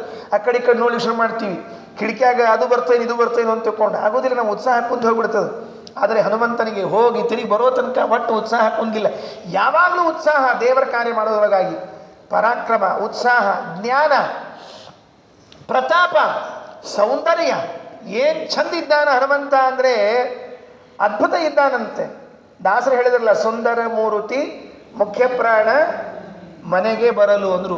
ಮುಖ್ಯ ಪ್ರಾಣ ಅಂದರೆ ಸುಂದರ ಮೂರ್ತಿ ಅಂತ ಹೆಸರು. ಪ್ರಾಣದೇವರಿಗೆ ಸುಂದರ ಅಂತ ಹೆಸರಿದೆ ಅಂತ ಗೊತ್ತಿಲ್ಲ ನಮ್ಮ ಎಷ್ಟೋ ಜನರಿಗೆ. ಮುಂದೆ ಹೇಳ್ತೀನಿ ಅದನ್ನು. ಸುಂದರ ಅಂತ ಮಾಧುರ್ಯ, ಮಾತಾಡಿದರೆ ಜೇನು ಸವಿದಂತೆ ಇರಬೇಕಂತೆ ಹನುಮಂತ ದೇವರ ಮಾತುಗಳು. ಆ ಮಾತಾಡೋರ್ಗೂ ಸ್ಟೈಲ್ ಇರ್ತದೆ ರೀ. ಮತ್ತೆ ಶೈಲಿ ಮಾತಾಡೋರ್ಗೂ ಒಂದಿರ್ತದೆ. ಕೆಲವ್ರು ಮಾತಾಡ್ತಾ ಇದ್ರಿ ಯಾಕಾದರೂ ಮಾತಾಡಿದ್ರಪ್ಪ ಇವರು ಕರ್ಣ ಕಠೋರ ಕೇಳಬಾರ್ದು ಅನ್ನಿಸ್ತದೆ. ಕೆಲವ್ರು ಮಾತಾಡ್ತಾ ಇದ್ರೆ ಇನ್ನೊಂದು ಅರ್ಧ ಗಂಟೆ ಮುಕ್ಕಾಲು ಗಂಟೆ ಯಾಕೆ ನಿಲ್ಲಿಸ್ಬಿಟ್ರು ಆನಂದ ಯಾಕೆ ಅವ್ರು ಮಕ್ಕೊಂಡ್ಬಿಟ್ಟಿರ್ತಾರೆ, ಹೇಳಂಗೆ ಇಲ್ಲ. ಎಷ್ಟು ಮಾಧುರ್ಯ ಇವ್ರ ಮಾತಿನಲ್ಲಿ, ಎಷ್ಟು ಮಾಧುರ್ಯ ಅಂತ ಕೇಳಿದ್ರೆ ಮಲಗಿಸೇ ಬಿಡ್ತಾರೆ. ಅದಕ್ಕೆ ದಯ ನಯ ದಯ ಇದೆ ವಾಯುದೇವರಲ್ಲಿ. ಗಾಂಭೀರ್ಯ ಅಷ್ಟೇ ಗಂಭೀರ ಇದ್ದಾರೆ ಹನುಮಂತ ದೇವರ. ಗಾಂಭೀರ್ಯ ಅಂದ್ರೆ ಅಷ್ಟೇ ಗಾಂಭೀರ್ಯ. ಚಾತುರ್ಯ, ಬುದ್ಧಿವಂತಿಕೆ ಅಂದರೆ ಏನು ಕೇಳ್ತೀರಿ ಹನುಮಂತ ದೇವ್ರದ್ದು ಅದ್ಭುತವಾದ ಬುದ್ಧಿವಂತಿಕೆ. ನಿಮ್ಗೆ ಹೆಂಗೆ ಗೊತ್ತಾ ಚಾಚಾರ? ಹನುಮಂತ ದೇವ್ರು ಭಾಳ ಬುದ್ಧಿವಂತ ನಿಮಗೆ ಹೇಳಿದ್ರನ? ಈ ಅಡ್ಡ ಪ್ರಶ್ನೆ ಕೇಳೋದೊಂದು ದೊಡ್ಡ ಸರಮಾಲ ಇರ್ತದೆ. ಆಚಾರ ನಿಮ್ಮ ಪೈಕಿ ಏನವ್ರೇನ್ರಿ? ಮತ್ತು ಅದು ಬುದ್ಧಿವಂತರು ಅಂತ ಹೆಂಗೆ ಗೊತ್ತಾಯ್ತು? ಜಾಂಬುವಂತ ಲಕ್ಷ್ಮಣಗೆ ಬಾಣ ಬಿದ್ದದ ಅದೊಂದು ಔಷಧ ತಗೊಂಬ ಅಂತ ಹೇಳಿದ್ರಿ. ಸಂಜೀವಿನಿ ಅಂತ ಒಂದು ಔಷಧ ತಗೊಂಬ ಅಂದ್ರು. ಹನುಮಪ್ಪ ಇಡೀ ಗುಡ್ಡನ ಎತ್ಕೊಂಡ್ಬಂದ್ಬಿಟ್ಟರು. ಕಿಳಿರ್ಲಿ ಗುಡ್ಡ ಎತ್ಕೊಂಡ್ಬಂದದ್ದು ಯಾರೋ ಕೇಳಿದಂತ ಹನುಮಪ್ಪಗೆಲ್ಲೋ ಹನುಮಪ್ಪ ಔಷಧ ಗೊತ್ತಾಗಲಿಲ್ಲ ನಿನಗೆ ಅಂಗಡಿಯಾಗ, ಇಡೀ ಅಂಗಡಿನ ಹೊತ್ಕೊಂಡ್ಬಂದ್ಬಿಟ್ಟಿಲ್ಲ ಅನ್ನಂತ. ನೋಡ್ರಿ ನಾವೆಲ್ಲ ಏನು ಮಾಡ್ತೀವಿ ಇದೇ ವಿಚಾರ. ಪ್ರಾಯ ಹನುಮನಿಗೆ ಸಂಜೀವಿನಿ ಔಷಧ ಗೊತ್ತಾಗಲಿಲ್ಲ, ಅದು ಗುಡ್ಡ ಹೊತ್ಕೊಂಡ್ಬಂದ ಅಂತ ಹನುಮಂತಂದ. ಪೆದ್ದ ಗುಂಡಗಳ ಇಷ್ಟು ಕಪಿಗಳು ಬಿದ್ದಾವೆ, ಎಲ್ಲದಕ್ಕೂ ಪೆಟ್ಟು ಬಿದ್ದದೆ. ಅವರಿಗೆಲ್ಲ ಟ್ರೀಟ್ಮೆಂಟ್ ಕೊಡಬೇಕಾಗಿದ್ರೆ ಒಂದು ಔಷಧ ಸಾಲೋದಿಲ್ಲ, ಇಡೀ ಗುಡ್ಡನೇ ಬೇಕು ಅಂತ ಬರುವಾಗಲೇ ಮುಂದಾಲೋಚನೆ ಮಾಡಿ ಬೆಟ್ಟವನ್ನೇ ಎತ್ಕೊಂಡ್ಬಂದ್ಬಿಟ್ಟಿದೆ. ಬೆಟ್ಟ ಎತ್ಕೊಂಡ್ಬಂದು ಮತ್ತೆ ಮುಂದೇನು ಬೆಟ್ಟ ಇಟ್ಟು ಔಷಧ ತೆಗೆದು ಹಿಂಗೆ ತಿಕ್ ಹಚ್ಚಿದ್ರೆ ಹನುಮಂತ ದೇವರು ಅಂಥವೆಲ್ಲ ನಮ್ಮಲ್ಲಿ ಔಷಧ ಟ್ರೀಟ್ಮೆಂಟ್ ಇಲ್ಲೇ ಇಲ್ರಿ. ಹಿಡ್ಕೊಂಡ್ರು ಉಫ್ ಬಂದ್ಬಿಟ್ರು ಒಂದ್ಸಲ. ಅದ್ರ ಮ್ಯಾಲಿನ ಗಾಳಿ ಬೀಸ್ಕೊಂಡು ಹೋಗಿ ಮಲ್ಕೊಂಡು ಕಪಿಗಳಿಗೆಲ್ಲ ಹಾಯ್ಕೊಂಡು ಹೋಗ್ಬಿಟ್ರೆ ಎಲ್ಲ ಟಣ್ಣನ್ ಜಿಗ ನಿಂತ್ಬಿಟ್ಟು ಬಾ ರಾವಣ ಅಂದ್ರೆ ಮತ್ತೆ ರಾವಣ ಗಾಬರಿ ಆಗೋತು. ನೀವು ಹನುಮಂತ ಒಬ್ಬ ಇದ್ದಿದ್ದಿಲ್ಲ ಅಂದ್ರೆ ಯುದ್ಧ ಗೆಲ್ಲಬಹುದಾಗಿತ್ತು. ಅವನು ಡಾಕ್ಟರ್ ಕಿಟ್ ಇಟ್ಕೊಂಡು ಅಡ್ಡಾಡ್ತಿರ್ತಾರೆ ನೋಡಿ, ಹಂಗೆ ಹನುಮಂತರ ಕಿಟ್ ಇಟ್ಕೊಂಡು ಪುಣ್ಯಾತ್ಮ. ಏನು ಬುದ್ಧಿವಂತ, ಚಾತುರ್ಯ ಅಂದ್ರೆ ಚಾತುರ್ಯ. ತಂದ್ರಲ್ಲ ಮುಂದೆ ತೊಗೊಂಡೋಗಿ ಇಡ್ಬೇಕಲ್ರಿ, ಹಾಗೆಲ್ಲ ಪದ್ಧತಿ ಇಲ್ಲೇ ಇಲ್ರಿ ನಮ್ಮಲ್ಲಿ. ಹಿಂಗೆ ತೊಗೊಂಡು ಹೋಗೋದ್ಬಿಟ್ರು ಸೀದಾ ಇಲ್ಲಿದ್ದಲ್ಲಿ. ಈ ಕೆಲವು ಊಟ ಆದ್ಮೇಲೆ ಧೋತ್ರ ಸುಳಿಸೋದು ಹೋಗಿರ್ತಾರಲ್ಲ ಆಚಾರ. ಪರ್ಫೆಕ್ಟ್ ದೃಷ್ಟಾಂತ. ಊಟಕ್ಕೆ ಕೊಡೋಕ್ಕಿಂತ ಮೊದಲು ಆ ಧೋತ್ರದ ಮೇಲೆ ಧಾಬಳಿ ಮೇಲೆ ಇದ್ದ ಭಾವ ಮುಗಿದ ಮೇಲೆ ಇರಂಗಿಲ್ಲ. ಸೀದಾ ಹೋತ್ ಧೋತ್ರ ಧಾಬಳಿ ಪಂಜ ಎಲ್ಲ. ಅದಕ್ಕೆ ಆಚಾರ ಮನ್ಯಾಗ ಧೋತ್ರದ ರೌಂಡ್ಗಳು ಚಕ್ಲಿ ಇದ್ದಂಗೆ ಕೂತಿರ್ತಾವ. ಯಾರು ಕಲಿಸ್ಕೊಟ್ರಿ ಇದನ್ನ? ಹನುಮಪ್ಪ. ಗೊತ್ತಾತ್ಬಿಡ್ರಿ ನಮ್ಗೆ. ನೀವು ಹನುಮಂತರ ಶಿಷ್ಯರನ್ನು ಗೊತ್ತಾಯ್ತು. ಯಾಕ ಅವ ಹಾರವ, ನೀವು ಹಾರೋರು. ನೀವು ಹಾರೋರು. ನೀವು ಇಲ್ಲಿಂದ ಹೋಗಿದ್ರು ಯಾಕೆ ಹೋಗಿದ್ರು? ಎಷ್ಟು ಚಾತುರ್ಯ ನೋಡ್ರಿ. ಮತ್ತೆ ವ್ಯಗ್ರಬುದ್ಧ್ಯಾತ್ಮಯಾತಃ ಇಲ್ಲ, ರಾಮನ ಸೇವಾ ತಡ ಆಗ್ತದೆ. ನಾ ಇಲ್ಲಿಂದ ಮತ್ತೆ ಹೋಗಿಟ್ಟು ಬಂದ್ರೆ ತರ್ಲಿಕ್ಕೆ ಮಾತ್ರ ಹೋಗ್ಬೇಕು, ಇಡ್ಲಿಕ್ಕೇನು ಹೋಗೋ ಅವಶ್ಯಕತೆ ಇಲ್ಲ. ತಿರುಗಿ ಒಗದ್ರೆ ಹೆಂಗೆ ಬಿದ್ದಿರ್ಬೇಕ್ರಿ? ಹೆಂಗೆ ಕಿತ್ತಿದ್ರೆ ಹಂಗೆ ಬಿದ್ದಿತ್ರಿ. ಮತ್ತೆ ತಗೊಳ್ಳೋದು ಒಮ್ಮೆ, ಒಗೆಯೋದು ಒಮ್ಮೆ ಅಲ್ಲ, ಉಲ್ಟಾ ಸುಲ್ಟಾ ಅಲ್ಲ. ಮತ್ತೆ ಇದು ಚಾತುರ್ಯ ಇದೆಲ್ಲ. ತೇ ನಮಃ ಕೌಶಲಾಯ. ತ್ರಿವಿಕ್ರಮ ಪಂಡಿತಾಚಾರ್ಯ ವರ್ಣನೆ ಮಾಡುವಾಗ ನಿನ್ನ ಕೌಶಲ ಏನಪ್ಪ ಹನುಮ ಅಂತ ವರ್ಣನೆ ಮಾಡ್ತಾರೆ. ಬಹಳ ಚೆನ್ನಾಗಿದೆ ರೀ. ಜ್ಞಾನೇ ವಿರಾಗೆ ಹರಿಭಕ್ತಿ ಭಾವೇ ಧೃತಿಸ್ಥಿತಿ ಪ್ರಾಣ ಬಲೇಶು ಯೋಗೆ ಬುದ್ಧೌ ಚ ನಾನ್ಯೋ ಹನುಮತ್ ಸಮಾನ ಪುಮಾನ್ ಕದಾಚಿತ್ ಕ್ವಚ ಕಶ್ಚನೈವ. ಹನುಮಂತನಿಗೆ ಸಮನಾದ ವ್ಯಕ್ತಿ ಮತ್ತೊಬ್ಬ ನಿಮಗೆ ಎಲ್ಲೂ ಸಿಗ್ಲಿಕ್ಕೆ ಸಾಧ್ಯ ಇಲ್ಲ. ಭೀಮಸೇನ ಸಮೋ ನಾಸ್ತಿ ಸೇನಯೋರುಭಯೋರಪಿ ಪಾಂಡಿತ್ಯೇ ಚ ಪಟುತ್ವೇ ಚ ಶೂರತ್ವೇ ಚ ಬಲೇಪಿ ಚ ಪ್ರಲಾಪಸ್ಯ ಚ ವರ್ಜನೆ. ಎಂದೂ ವಾಯುದೇವರು ಪ್ರಲಾಪ ಹಾಳು ಹರಟಿ ಹೊಡೆದೇ ಇಲ್ಲಂತ ನೋಡ್ರಿ. ಏನು ಅದ್ಭುತ ರೀ ಇದೆಲ್ಲಾದರೂ. ಒಂದು ದಿವಸ ಹಾಳು ಹರಟಿ ಹೊಡೆದೇ ಇಲ್ಲ. ನಮಗೆ ಅದು ಬಿಟ್ಟರೆ ಬೇರೆ ಇಲ್ಲ.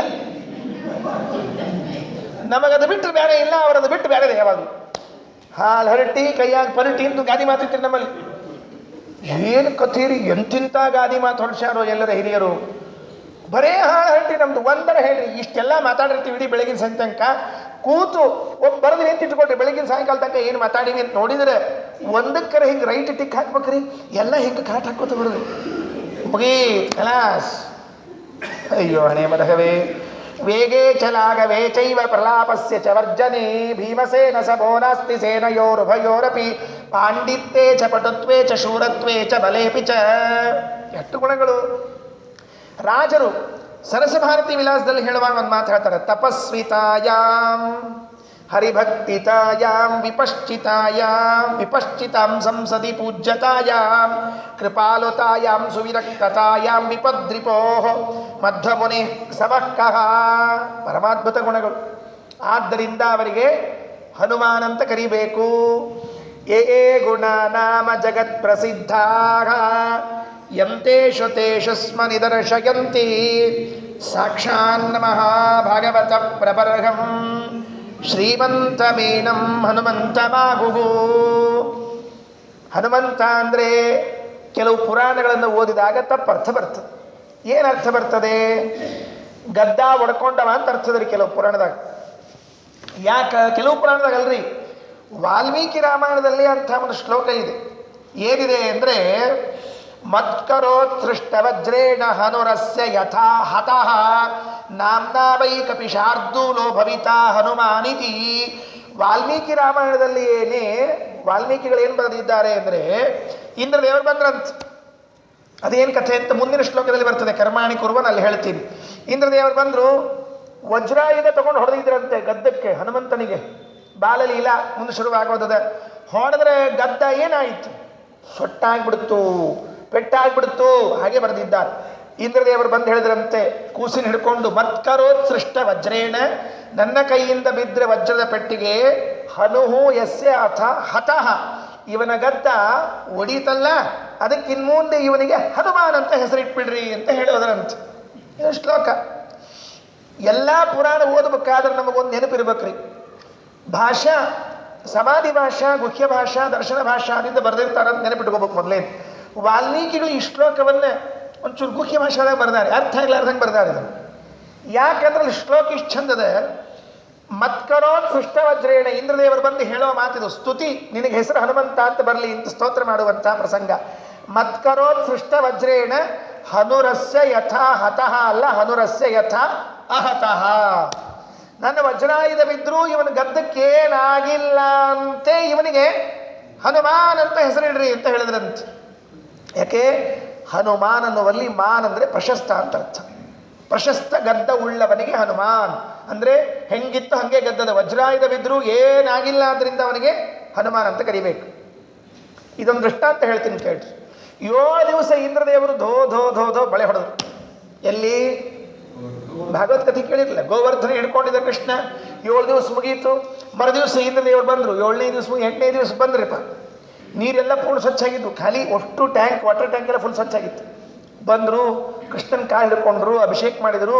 ಕೃಷ್ಣ ನಿಂಗೊಂದು ನಾಮಕರಣ ಮಾಡ್ತೀನಿ ಅಂದರು. ಯಾಕಂತ ಕೇಳಿದ್ರು. ನಾ ತಪ್ಪು ಮಾಡಿದ್ದಕ್ಕೆ ಸ್ವಾರಿ ಕೇಳಲಿಕ್ಕೆ ಒಂದು ಹೆಸರಿಡ್ತೀನಿ ಅಂದರು. ಇಷ್ಟ ಅದ್ರಲ್ಲಿ ಬೇರೆ ಇನ್ನು ಮತ್ತೆ ಕೇಳಿರಿ ನೀವು. ಹಾಗಾದರೆ ಏನು ಹೆಸರಿಟ್ಟರು? ಗೋವಿಂದ ಅಂತ ಹೆಸರಿಟ್ಟರು. ಭಾಗವತಲ್ಲಿ ಕೇಳಿದ್ದೇವೆ.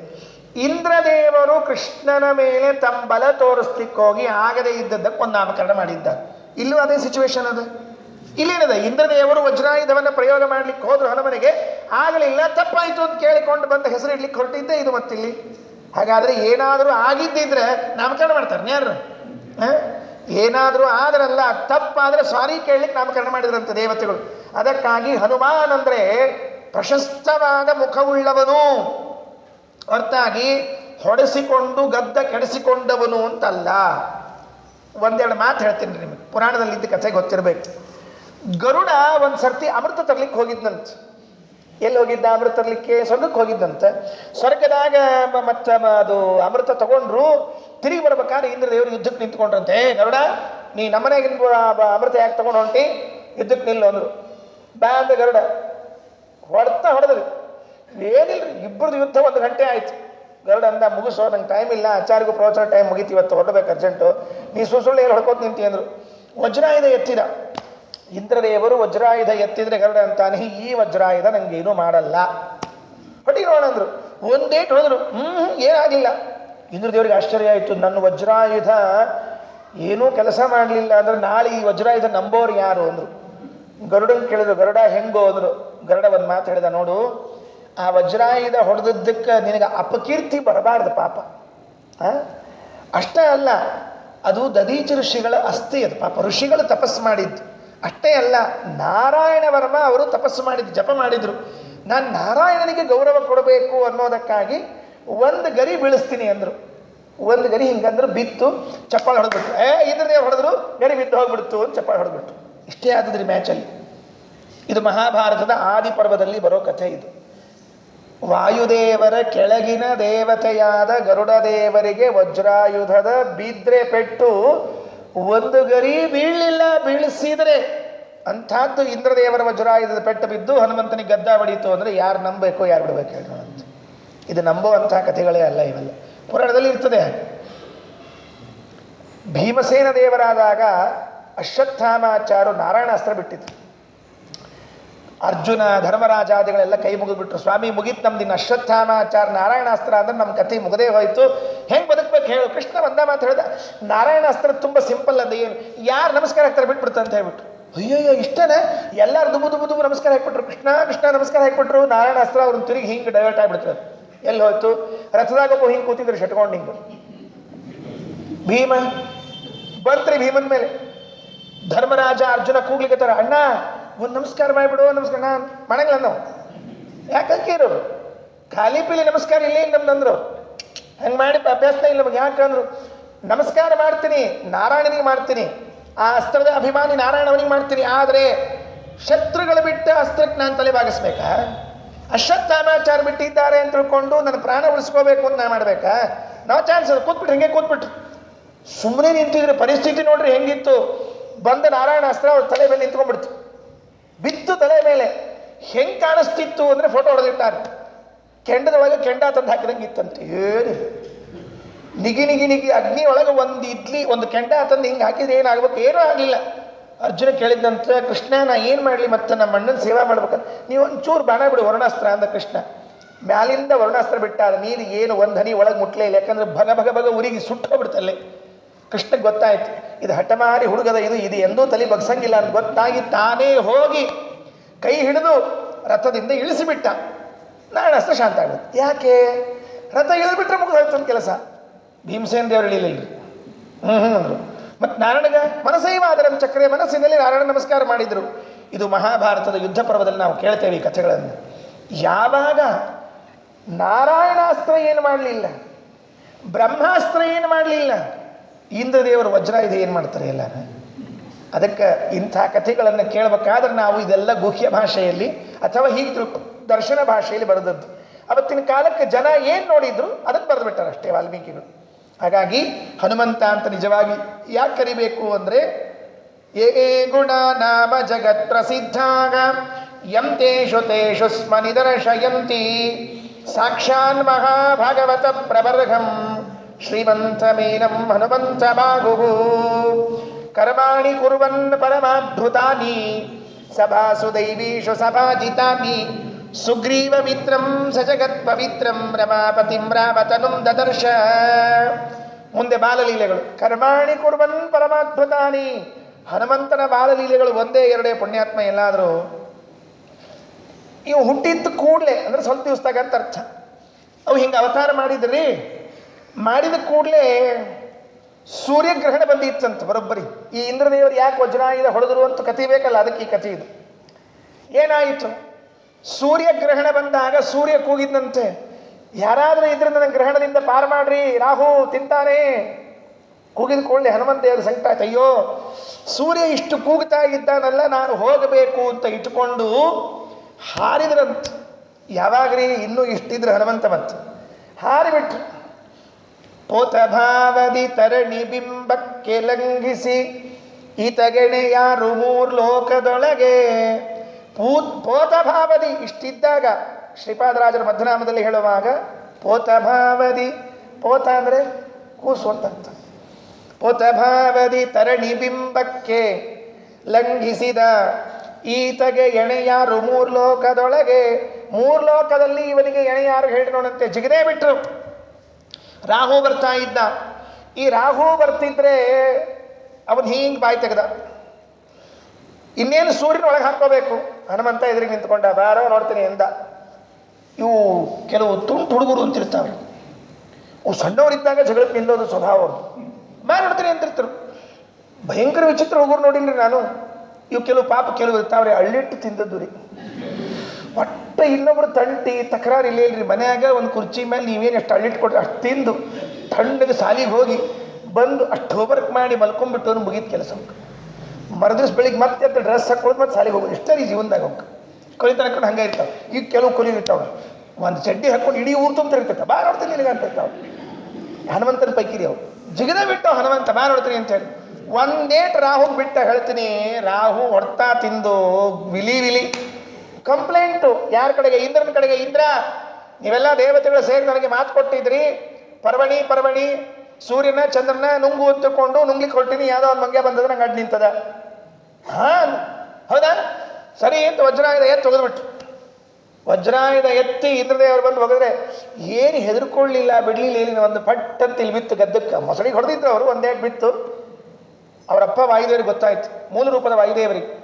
ನನಗೆ ನನ್ನ ಮಗುವಿಗೆ ಹೊಡಿತಾರೆ ಅವರು ಅಂತ ಉಸಿರು ನಿಲ್ಲಿಸ್ಬಿಟ್ರು. ಒಂದು ಕ್ಷಣ ಉಸಿರು ನಿಲ್ಲಿಸ್ಬಿಟ್ರೆ ಇಡೀ ಜಗತ್ತು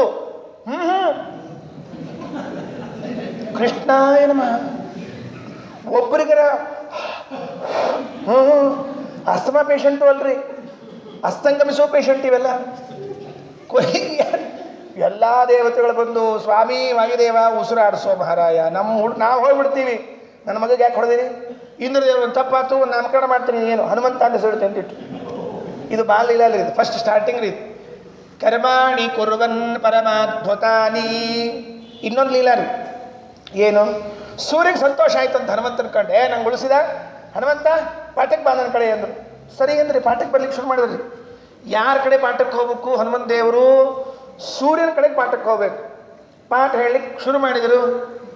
ಪಾಠ ಹೆಂಗೆ ಹೇಳ್ಬೇಕ್ರಿ? ಸೂರ್ಯ ಒಂದು ಕಡೆ ಕೂಡೋ ವ್ಯಕ್ತಿ ನಾವ ಹಿಂಗೆ ಕೂತ್ಕೊಂಡು ನಿಶ್ಚಿಂತ ನಾವು ಹೆಂಗೆ ಕೂತಿರ್ತೀವಲ್ಲ, ಕೂತತ್ರ ಕೂತು ಪಾಠ ಹೇಳೋನೆ ಅವ ಸಂಚಾರ ಮಾಡ್ಬೇಕ್ರಿ. ಪೂರ್ವದಿಂದ ಪಶ್ಚಿಮಕ್ಕೆ ಸಂಚಾರಕ್ಕೆ ಹೋಗ್ಬೇಕು. ಗುರುಗಳು ನಡಿಯಕತ್ತಾಗ ಶಿಷ್ಯ ಕೂತ್ಕೊಳ್ಳಿಕ್ಕೆ ಬರಂಗಿಲ್ಲ ರೀ. ಯಾಕಂದ್ರೆ ಗುರುಗಳ ಮುಂದೆ ಹಿಂದೆ ಶಿಷ್ಯ ಆಗ್ಬಿಡ್ತಾನೆ. ಅದಕ್ಕೆ ಅವನು ನಡಿಬೇಕು. ಹೆಂಗೆ ನಡಿಬೇಕು?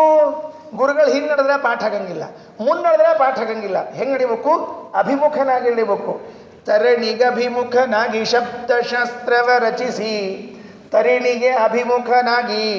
ಸೂರ್ಯ ಹಿಂಗೆ ಹೋಗ್ತಾ ಇದ್ರೆ ಹನುಮಂತ ದೇವರು ಅಭಿಮುಖವಾಗಿ ಹಿಂಬುರ್ಕಿಯಿಂದ ಕೋತ್ ಹೊಂಟಿದ್ರಂತೆ. ಅಂದ್ರೆ ರಿವರ್ಸ್ ಗೇರ್ ಒಳಗೆ ಹೊಂಟದ ಗಾಡಿ ಅದು. ಅರ್ಥ ಆಗ್ತಿಲ್ಲ? ಕಾರ್ ಹೆಂಗೆ ಹೋಗ್ತದೆ ರಿವರ್ಸ್ ಗೇರ್ ಒಳಗೆ ಹಿಂಗೆ ಹೋಗ್ತಿದಂತ. ತರಣಿಗೆ ಅಭಿಮುಖನಾಗಿ, ತರಣಿಗೆ ಅಭಿಮುಖದಲ್ಲಿ ಸೂರ್ಯನಿಗೆ ಅಭಿಮುಖನಾಗಿ ನಿಂತು ಶಬ್ದಶಾಸ್ತ್ರವ ರಚಿಸಿ ಊರ ಬಡಿಸಿ ಹಿಂದು ಮುಂದಾಗಿ ನಡೆದ ಪರಮಪವ ಮನಸುತ ಉದಯಾಸ್ತ ಶೈಲಗಳ ಭರದಿ ಐರಿದ. ಉದಯಾಸ್ತ ಶೈಲಗಳ, ಸೂರ್ಯೋದಯದ ಸೂರ್ಯಾಸ್ತದ ಶೈಲಗಳು, ಪರ್ವತಗಳನ್ನು ಮುಟ್ಟಿದ್ರಲ್ಲ. ಈತಗೆ ಉಪಮೆಯುಂಟೆ.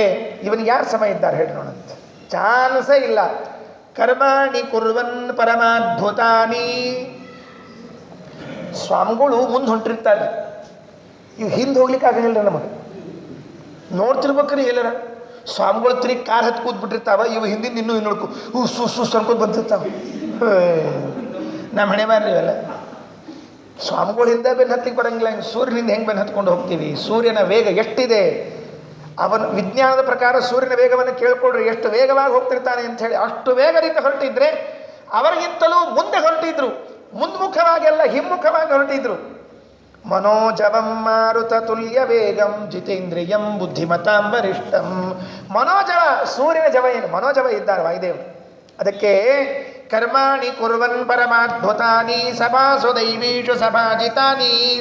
ಸುಗ್ರೀವ ಮಿತ್ರಂ ಸ ಜಗತ್ ಪವಿತ್ರಂ ರಮಾಪತಿಂ ರಾಮತನುಂ ದದರ್ಶ. ಇಂತಹ ಹನುಮಂತನು ಸುಗ್ರೀವನಿಗೆ ಮಿತ್ರನಾಗಿದ್ದ. ಯಾಕ? ಸೂರ್ಯನ ಮಗ ಸುಗ್ರೀವ. ಗುರುಗಳ ಕಡೆ ಪಾಠಕ್ಕೆ ಹೋಗಿದ್ರಲ್ಲ, ಗುರುಗಳು ಕೇಳಿದ್ರಂತ ದಕ್ಷಿಣೆ ಏನು ಕೊಡ್ತೀಪ ಅಂತ ಕೇಳಂತ. ಗುರುದಕ್ಷಿಣೆ ಕೇಳ್ಕೊತಿರ್ತಾರೆ ಗುರುಗಳು. ಕೃಷ್ಣನ ಗುರುಗಳು ಕೃಷ್ಣ ಪಾಠ ಮುಗಿಸ್ಕೊಂಡು ಹೋಗ್ಬೇಕಾದ್ರೆ ಗುರುದಕ್ಷಿಣೆ ಕೇಳಿದಂತ. ಆಚಾರ ನಿಮ್ಗೇನು ಗುರುದಕ್ಷಿಣೆ ಕೊಡಲಿ? ಸೊ ನಿಮ್ಮ ಕಡೆ ಏನು ಗುರುದಕ್ಷಿಣೆ ಅಂದರು. ಇಷ್ಟಂದಾಗ ಸುಮ್ಮ ಹೂ ಅನ್ಬೇಕ? ಮತ್ತೆ ಭಾಳ ನಾಲ್ಕು ಸಲ ಕೇಳಿಕ್ಕೆ ಹೋಗ್ಬಾರ್ದು. ಆಚಾರ ಏನು ತೊಗೋತೀರಿ ಏನು ತೊಗೋದ್ರಿ ಅಂತ ಕೇಳಿಕ್ಕೆ ಹೋಗ್ಬಾರ್ದು. ಸುಮ್ಮ ಒಂದ್ಸಲ ಕೇಳಿದಾಗ ಬ್ಯಾಡ ಹೋದಿಲ್ಲ ಬಿಟ್ಬಿಡು. ಮನೆಗೆ ಆಚಾರ ಬಂದಿರ್ತಾರೆ, ಆಚಾರ ಏನ್ರ ಹಾಲು ಪಾನಕ ಏನು ಬೇಡ, ಹಂಗೆ ಆಚಾರ ನಮ್ಮ ಮನೆಗೆ ಬಂದು ಏನು ತೊಗೊಳಂಗೆ? ಹೌದಾ, ಅವಲಕ್ಕಿನ ಕೊಟ್ಬಿಡ್ರಿ ಅಂದ್ಬಿಡ್ತಾರೆ.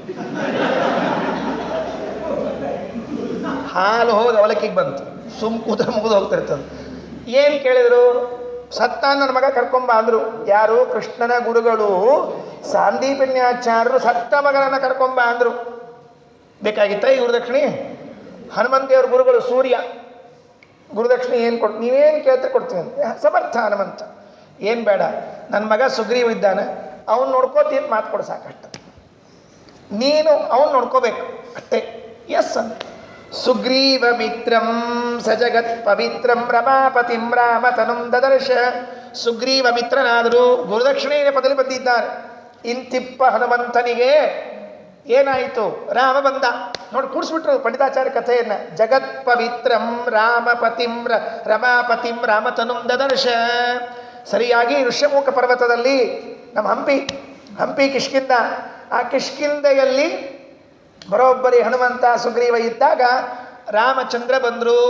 ರಮಾಪತಿಂ ರಾಮತನುಂ ದದರ್ಶ. ಏನು ಮಾಡಿದ್ರು? ರಾಮದೇವ್ರ ಕಂಡು ಕೂಡಲೇ ಮುಗಿಸ್ತೀನಿ ಇವತ್ತು ಪ್ರವಚನ. ದೇವರ ಕಂಡು ಕೂಡಲೇ ಮೊದಲು ಕೆಲಸ ಮಾಡ್ಬೇಕ್ರಿ, ನಮಸ್ಕಾರ ಹಾಕ್ಬೇಕು. ಬಹಳ ಆಶ್ಚರ್ಯ. ಪಾದಾರವಿಂದ ಪ್ರಣತೋ ಹರೀಂದ್ರಸ್ತದಾ ಮಹಾಭಕ್ತಿ ಭರಾಭಿನುನ್ನಗ ಅಗ್ರಾಹಿ ಪದ್ಮೋದರ ಸುಂದರಾಭ್ಯಾಂ ದೌರ್ಭ್ಯಾಂ ಪುರಾಣೇನ ಸಪೂರುಷೇಣ. ರಾಮದೇವರನ್ನ ಕಂಡು ಕೂಡಲೇ ಮಹಾಭಕ್ತಿ ಭರಾಭಿನುನ್ನಗ. ರಾಮನ್ ಕಂಡಾಗ ಒಳಗ ಭಕ್ತಿ ಉಕ್ಕೇರಿ ಬಂತಂತ. ಉಕ್ಕೇರಿ ಬಂತು. ಅಲ್ರಿ ರಾಮನ್ ನೋಡಿದ್ದಿಲ್ಲೇನು ಹನುಮಂತೇವರು? ಅಯ್ಯೋ, ನಿತ್ಯ ಪರೋಕ್ಷೀಕೃತ ರಮಾಯುಕ್ತ ಅಶೇಷ ಭಗವದ್ರೂಪಾಣ.